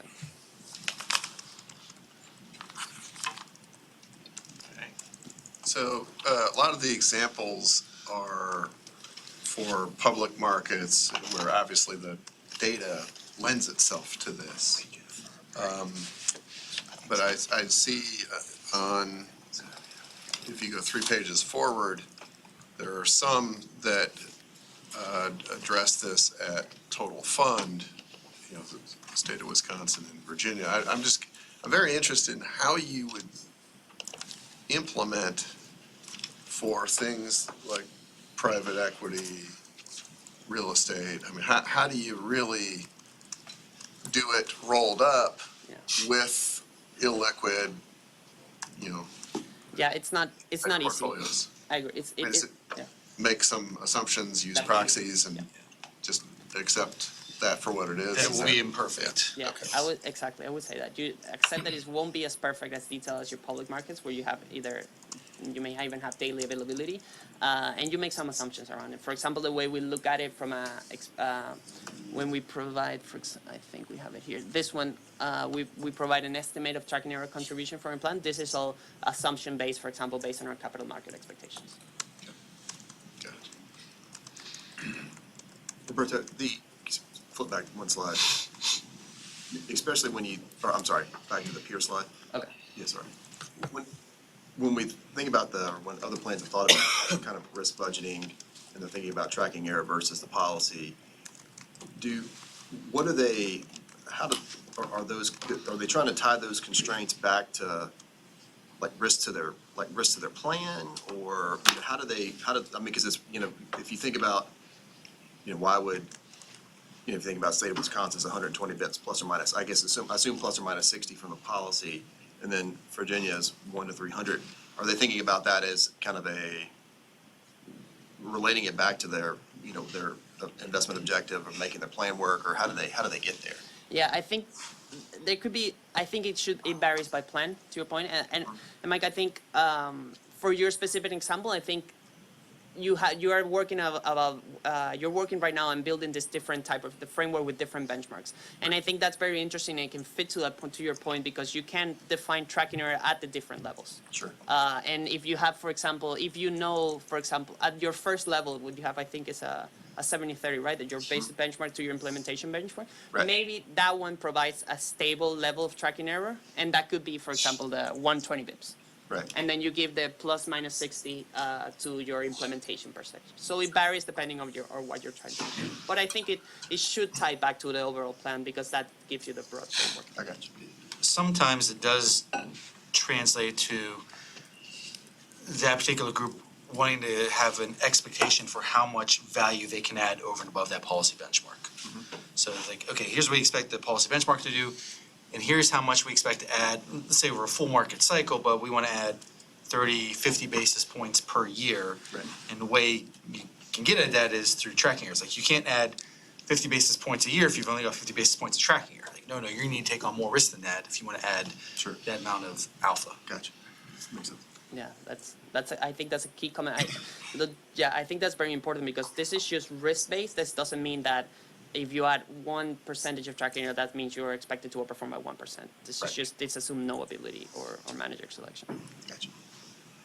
Do you see people approach it, I mean, the common lingo is risk budget, which implies there's a limit. Yeah. Do you see people approach it from the standpoint of an active risk target? I want to have, if I want to have X amount of active risk, and then I figure out where do I want that to come from. I mean, you could do the same thing in the context of budget, but I would imagine. I mean, that's exactly what SWIP, Wisconsin, is doing, right? Yeah. They've set an active risk target Yeah. and say, we want to be at this, and then a range around that. Yeah, I think it goes back to, it's just more of a governance measure then. How do you attempt to deal with that budget, right? If it's more a target, you're comfortable laying around it. If it's a budget, you just don't want to go above it. It's an interesting concept. I think I of course think about how do I, you adopt it, you're living with it, and how do you measure it, and what do you do when you're perfectly compliant within, your allowable ranges for your asset allocation, but markets start exhibiting a lot of dispersion, and even though you're within these guidelines for your allowable ranges, all of a sudden your red lights are flashing. How do you set up kind of the right governance around it? That's why you need the measurement. Yeah, that's a down the path kind of thing. But I think you also need to say, what is the consequence of breaching, if you're Texas teachers, you're 305 basis points? Is that notification, or is there required that you somehow undo something that you've done? Yeah, I mean, I think some of it gets, I think the first question you have to answer is how are you gonna go about getting there, right? Like if it's a defined set of pairs, right? Like just if ACWI or whatever it is our global equity benchmark, and, but you're gonna go overweight emerging markets, right? You can infer how much you can actually go overweight emerging markets to get to 300 based on that spread, right? Or you're gonna get there, I don't know how they define kind of whatever, or you're gonna get there because you went down into value stocks within US, right? I mean, you can kind of infer how big that position can be, right, based off that number. Yeah, right? or your active managers are running concentrated portfolios. Correct. I mean, you gotta, it's an interesting exercise to figure out like where all the sources of tracking are coming from. Right. And I think that's very the logical. 2 points I would say to that. I agree completely. Measuring is very important. I think this is a process that takes time. This is nothing that you can do from one day to another. And when you start to measure, I think you get more, and that's from the experience talking to the case client we talked about. You get better idea, and you get more comfortable knowing, oh, this is where my risk is lying, because you get a lot more visibility. And the second thing, to Alan's point, I completely agree. And I think a risk budgeting framework even if a target seems tight or it's just a given level, it actually gives you a lot of flexibility, because as he was saying, you can take active risk from many different perspectives. You are not tied to being passive versus active. You can do it factor-based, you can do it region-based, as long as you're within your guidelines and understanding of your active risks. Yeah, we had just went through this a little bit, kind of what everyone was saying. 41 basis points of active risk coming from portfolio structure. And I said to Jonathan, our very talented risk guy, make that mean something to me. And so he went back and he said, okay, that's, in the language of the reference portfolio, that's being overweight or underweight 3% equities versus bonds. Okay, got it. But there's a period where we have to make these things meaningful, I think, also, and establish not only the language of the basis points, but context. Yeah, I agree. Jeff, am I correct that at present, we do not have such a plan? Correct, correct. I mean, there's a kind of an implied, because of the constraints of the ranges. So, I mean, there's an, but it's not necessarily, you know, there's no kind of overarching budget or constraint, so, other than just the ranges, I would say. It would seem too that this would, I mean, if we think about this, it really needs to be in service of, I think it needs to be in service of a goal, like a clearly defined goal. What are we trying to, if we're going to constrain it, what are we trying, other than, you know, what are we trying to get? What are we trying to achieve? Because there's gonna be obviously consequences for whatever decision that you make in that regard. That it's gonna have to be impactful to the portfolio. Mr. Chairman, what we have is a series of kind of bottom-up assessments, asset class by asset class, as to where do we believe we should take active risk. But we don't have, I think what your question was, is What's there the a top-down? top-down Right. kind of mechanism in place? No. And largely because we haven't had an ability to measure that with appropriate tools. You know, Jonathan, who's over there, he's given us a lot of tools, homegrown tools, you know, but we are trying to do this in a, you know, very professional and thoughtful way. Right. So, Well, that's all I've got. Thank you very much. Thank you. Thank you, thank you. At this time, let's take a 10-minute break for the next item on the agenda. sure if you would.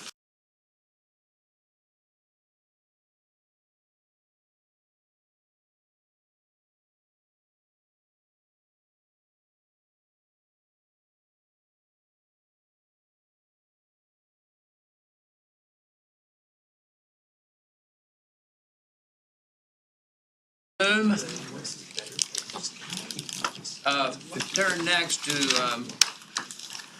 what I believe is the most important item on the agenda, in the sense that it reflects what we've been talking about and discussing and having presentations on during this entire calendar year. Our AIP and SIOP consolidated report. Mike. Thank you, Mr. Chairman, and in the spirit of that, hopefully I've, you know, in the document that we've put forward, hopefully we have captured the work that has been done over the past calendar year. If we have, it was a group effort. If we haven't, it's all my fault. So, in the spirit of that, we'll move forward. But one of the things that I wanted to start out with, and, you know, if you think about the SIOP and AIP, they're really the fundamental kind of foundational documents for, you know, for us as an agency and what we do and what we're trying to achieve. And, you know, but we've traditionally maintained those as two separate documents. Both of them, you know, we're required to have an annual investment plan and a statement of investment objectives and policies by statute. But there really is no requirement that they be two separate documents. And in going through and trying to incorporate the work that we've done over the past year and kind of ingrain that into both documents, I really came to the conclusion that there's a lot of these sections in the two that overlap. The state law specifically provides that portions of the SIOP can constitute portions of the AIP, and that there really was a lot of potential for those documents to be inconsistent. And that, you know, there was probably a good, from a good governance standpoint of trying to consolidate those two and putting those together. And also, what I was hoping to achieve in doing that too was, you know, we've talked about instilling a longer term perspective into how we view what we do and how we, and especially the assessment of how we manage the portfolio. So one of the kind of intended hopeful consequences of combining these two into what will be a little bit more of a permanent document is that will help instill some of that long-term perspective. The document starts out with kind of a restatement of our strategic purpose, our investment objective and beliefs. And what I was trying to do here is I was really trying to tie, or really trying to divine, in essence, a little bit of an existential question of why we exist. What are we here, ultimately, what are we here to do? But also refine that down into something that, to a certain extent, was easy to, that made sense in the context of our plan. And when we were at our retreat in August with the executive leadership team, it really struck me that at the end of the day, our job is to invest and manage the assets of the plan in a way that provides a stream of revenue that, when combined with contributions, equals benefit payments. So if you think about the equation of contributions plus investment returns equal benefit payments. And we're trying to do that for both our current retirees, but we're also trying to grow the plan in a way that allows us to ensure that money is available to meet the future demands of the plan and to pay future benefit payments as well. So really trying to settle on that as our purpose, and the investment objective is really just attempting to manage the plan in a way that achieves that purpose. And also, when we adopted the strategic plan several years ago, we came up with a series of 3 investment beliefs. So going back and looking at those, we added an additional investment belief, but we also tried to ensure that those beliefs were aligned with our fiduciary duty and also meeting that long-term investment objective. The next section that was amended was the roles and responsibilities section, and that we amended certain roles and responsibilities to try to catch up with the existing lines of authority and how the role of the commission has evolved, as well as the role of staff. We also tried to emphasize the importance of the risk management function and the risk management with a more detailed description of internal audit and ERM functions. And we also added the descriptions of the executive team and the IIC because it was my belief that those 2 entities have taken a much more active role in the management of the organization and the investment process. The next section that is the asset allocation section, and again, trying to really directly link the purpose of strategic asset allocation back to our investment objective of making the plan work. And also trying to emphasize the benefits of there are risk management benefits associated with employing a much more long-term perspective to asset allocation. We've seen prior evidence of that kind of anecdotally in several different examples. And also provide perspective on the need to simplify the portfolio. Why did we kind of engage in this process of looking at simplifying the policy portfolio, and what do we think that the benefits of that are? And also to help us keep in line with that longer term perspective is to try to limit the ALM study and the asset allocation review. So, instead of having that really in-depth asset allocation review every 5 years when it comes to the more strategic part of the allocation, really limit that to every 5 years and only change those, what will ultimately in the strategic allocation being the reference portfolio and the policy portfolio, really only change those allocations if we believe it's absolutely positively necessary to meet the long-term investment objective. Then the next part of the document really is trying to trace the work that we've done over the past year in developing the reference portfolio benchmark, the policy portfolio benchmark, and the implementation portfolio benchmark. Want to make sure that we provide a solid description of the role of each portfolio in assessing the value of additional risk and complexity. But what also wanted to show too is that in selecting those portfolios, we really attempted to ground the selection of those portfolios of the reference and the policy portfolio in the needs and risks of our particular plan. Because at the end of the day, our investment objective is earning the investment return necessary to make our plan work.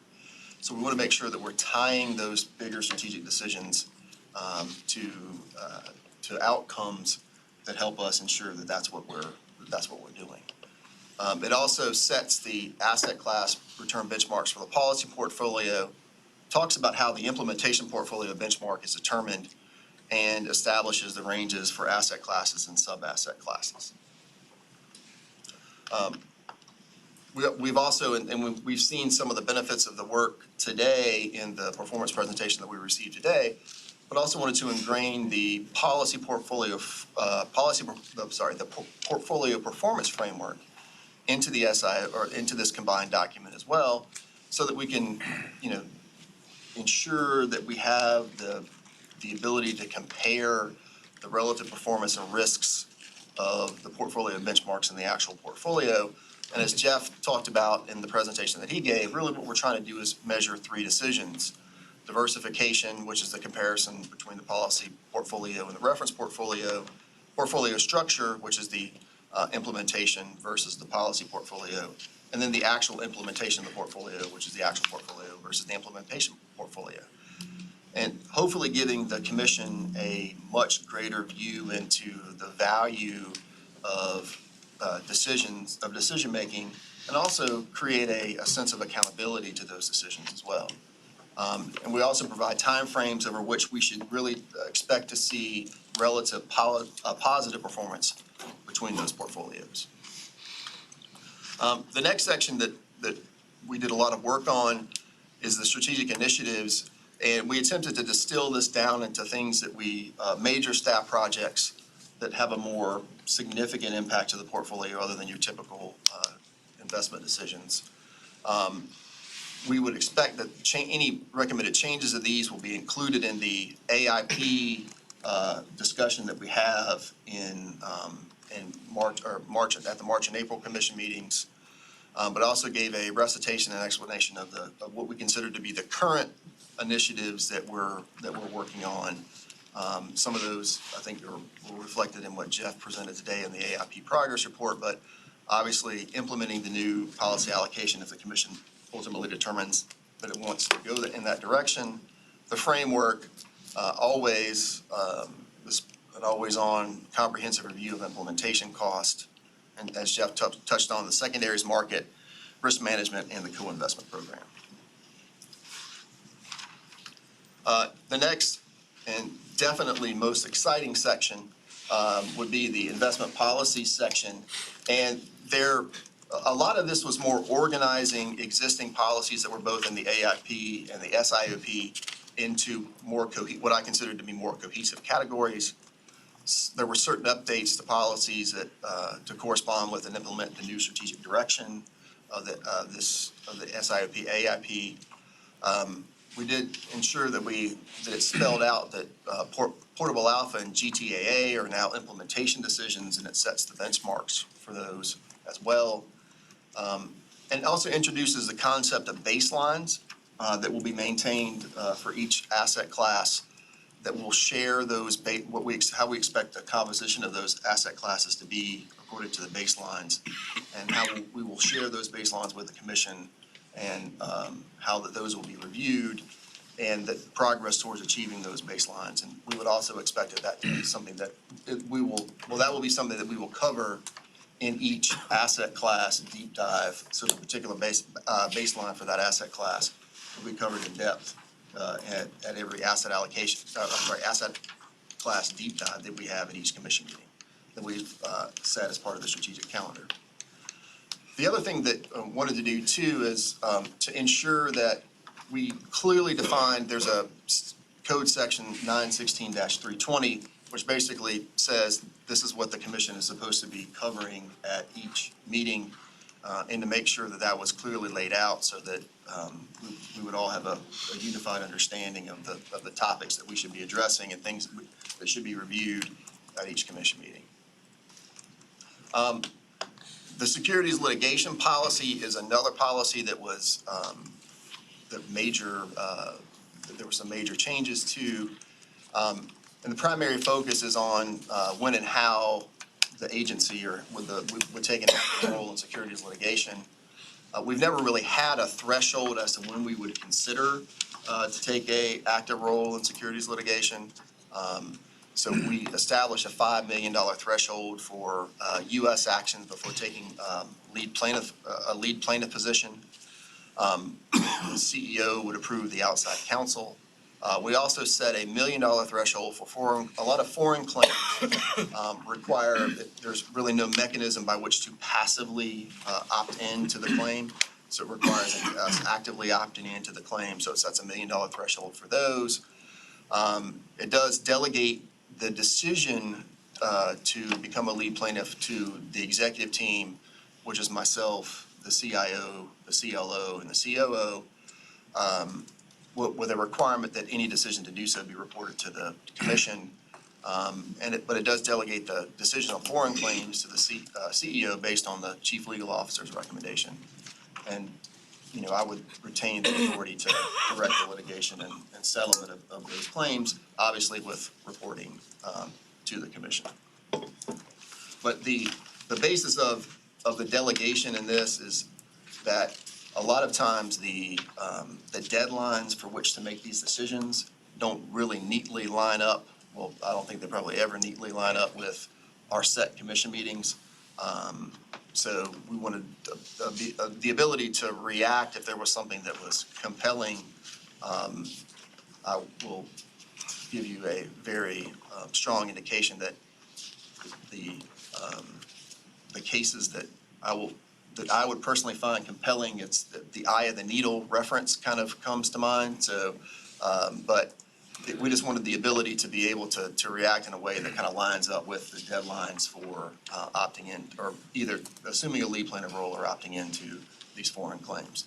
Foreign claims probably a little bit more desire to be involved in those, but given, so that demonstrates the difference in the threshold. Mr. Chairman, next steps. Obviously, this is what we're proposing is a significant change to these foundational requirements. There's, as a result, no expectation that the commission would want to consider adopting this document today.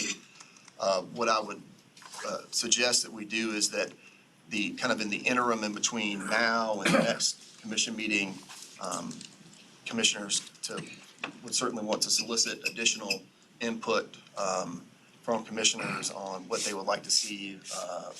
Maybe it's things that we want to see expounded on more, other things that they would want to see added. And hopefully in that interim period, develop a consensus document that would incorporate these proposed changes, and then bring that consensus document to a vote at the March commission meeting. Jeff has already alluded to this, but we would also want to include a transition period so that we would have the ability to implement any changes to the portfolio that would be as a result of that kind of gravitational pull to a simplified policy allocation. And I think we would also need to be cognizant of the fact that we need to establish a transition period for those private market asset classes, for those weights to continue to float for a while, because we're underweight private equity. We don't necessarily want to feel, for instance, but we don't necessarily want to feel the compulsion to get all the money out the door, in the next year in order to get to target. I think so we would just want to establish a time period that those could continue to float. Obviously, once we got back to target, that would be a natural time, but to be able to give the commission an indication of how long that we would expect that to be. So that's my presentation. Certainly be willing to answer any questions. Again, my thought is to solicit feedback from individual commissioners, but obviously if there's some consensus that we've gone down or if it's going down the wrong road, then it's I have gone down the wrong road. Certainly love to get that feedback now so that we can adjust, but hopefully this captures the spirit of where the commission would like to go. Mike, I've gone through this and marked it up a little bit and got some questions. I think it's probably better handled probably one-on-one. Sure, yeah, that's what I would think, yeah. Yeah, so we'll get together and go through that. I'm sure Mr. Connor probably got a question or two, and maybe a few comments written down in the margin too, right? I do, sir. I thought there was, I hear echoes of Mr. Condon all throughout the document, at least the first 10 pages. And I appreciate that. We've had a lot of conversations and you, Yeah, so, not you, the team, because That's right. they do the right things, right? that's right, yeah. The- If the- it's bad, it's bad. The team incorporated a lot of things we've talked about. Well, one suggestion, do we need like a calendar, a proposed calendar, you know, when we need to get you comments?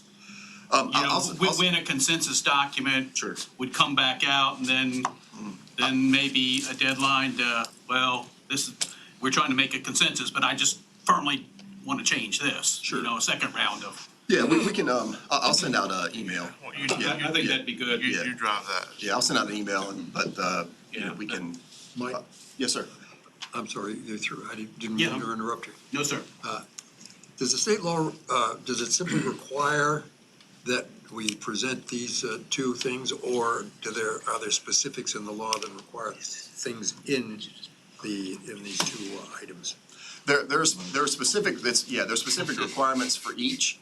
There's just no requirement that they be two separate things. Okay, but there are. And there are overlapping requirements, and there's also Okay. an anticipation that the SIOP could constitute part of the AIP. Are there separate requirements, state requirements for each one, or are they pretty similar? They're similar, and the, there's different requirements as to how you review them, but I think it's pretty easy you have to review both yearly in essence. But I think that there's an assumption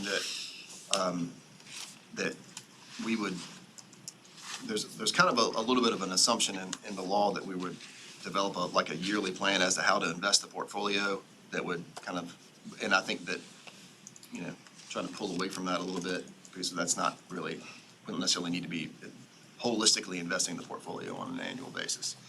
So hopefully that kind of pulls us a little bit away from that, And then but they're once parts. you- I'm sorry, once you submit it, do they give you any comments, or No, sir. that's, okay? No, this is our, at the end of the day, the discretion is ours as to or yours, not ours, but yours as to how you want it to look. So,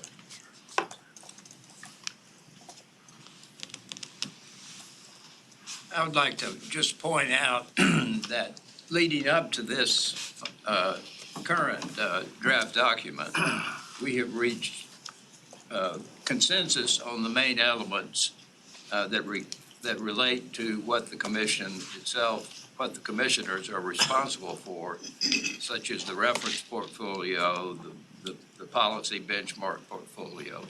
We've reached consensus on that, and so in reading it again, for final comments, just remember that consensus has been reached, so now's the time to bring up where we are with the consensus on those items. I think consensus will probably continue. This is my personal opinion. I think so too. That's all I have, Mr. Chairman.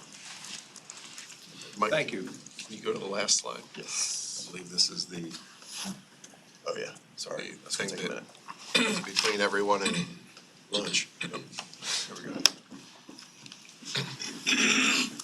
So, all right. Mr. Chairman, as is our custom at each meeting, we make sure to provide a list of the investments that were closed under the delegation policy since the last meeting. In total, we closed 6 new investments totaling $370 million of committed capital. 4 of these were private equity investments, 2 private debt investments. Names, dates, and sizes of these investments are shown on the screen. And I'm not going to begin to walk through all of them, but happy to answer any questions if there are any. Any questions for Jeff on the delegated investments? All right. That concludes the open session materials. That includes the open session of the agenda. So it's now time to move into an executive session. May I have a motion to proceed to executive session? Second. Been moved and seconded. And of course, the full motion, which I won't read in totality, relates this to the sections of the state code that direct and guide how we can and may do executive sessions. So all in favor of the motion, say aye. Aye. All opposed, say no. Motion carries. Thank you. Thanks to all of the This meeting is no longer being recorded. thanks to our friends, beneficiary retirees who are here, and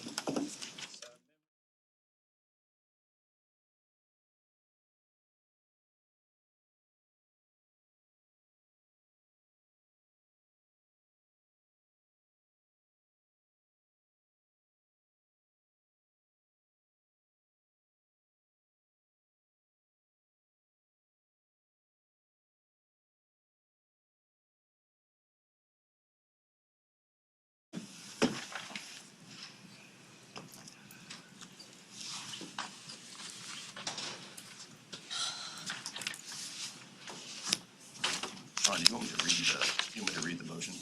yes, please. Yes, please. Let me find it. There it is. I got it.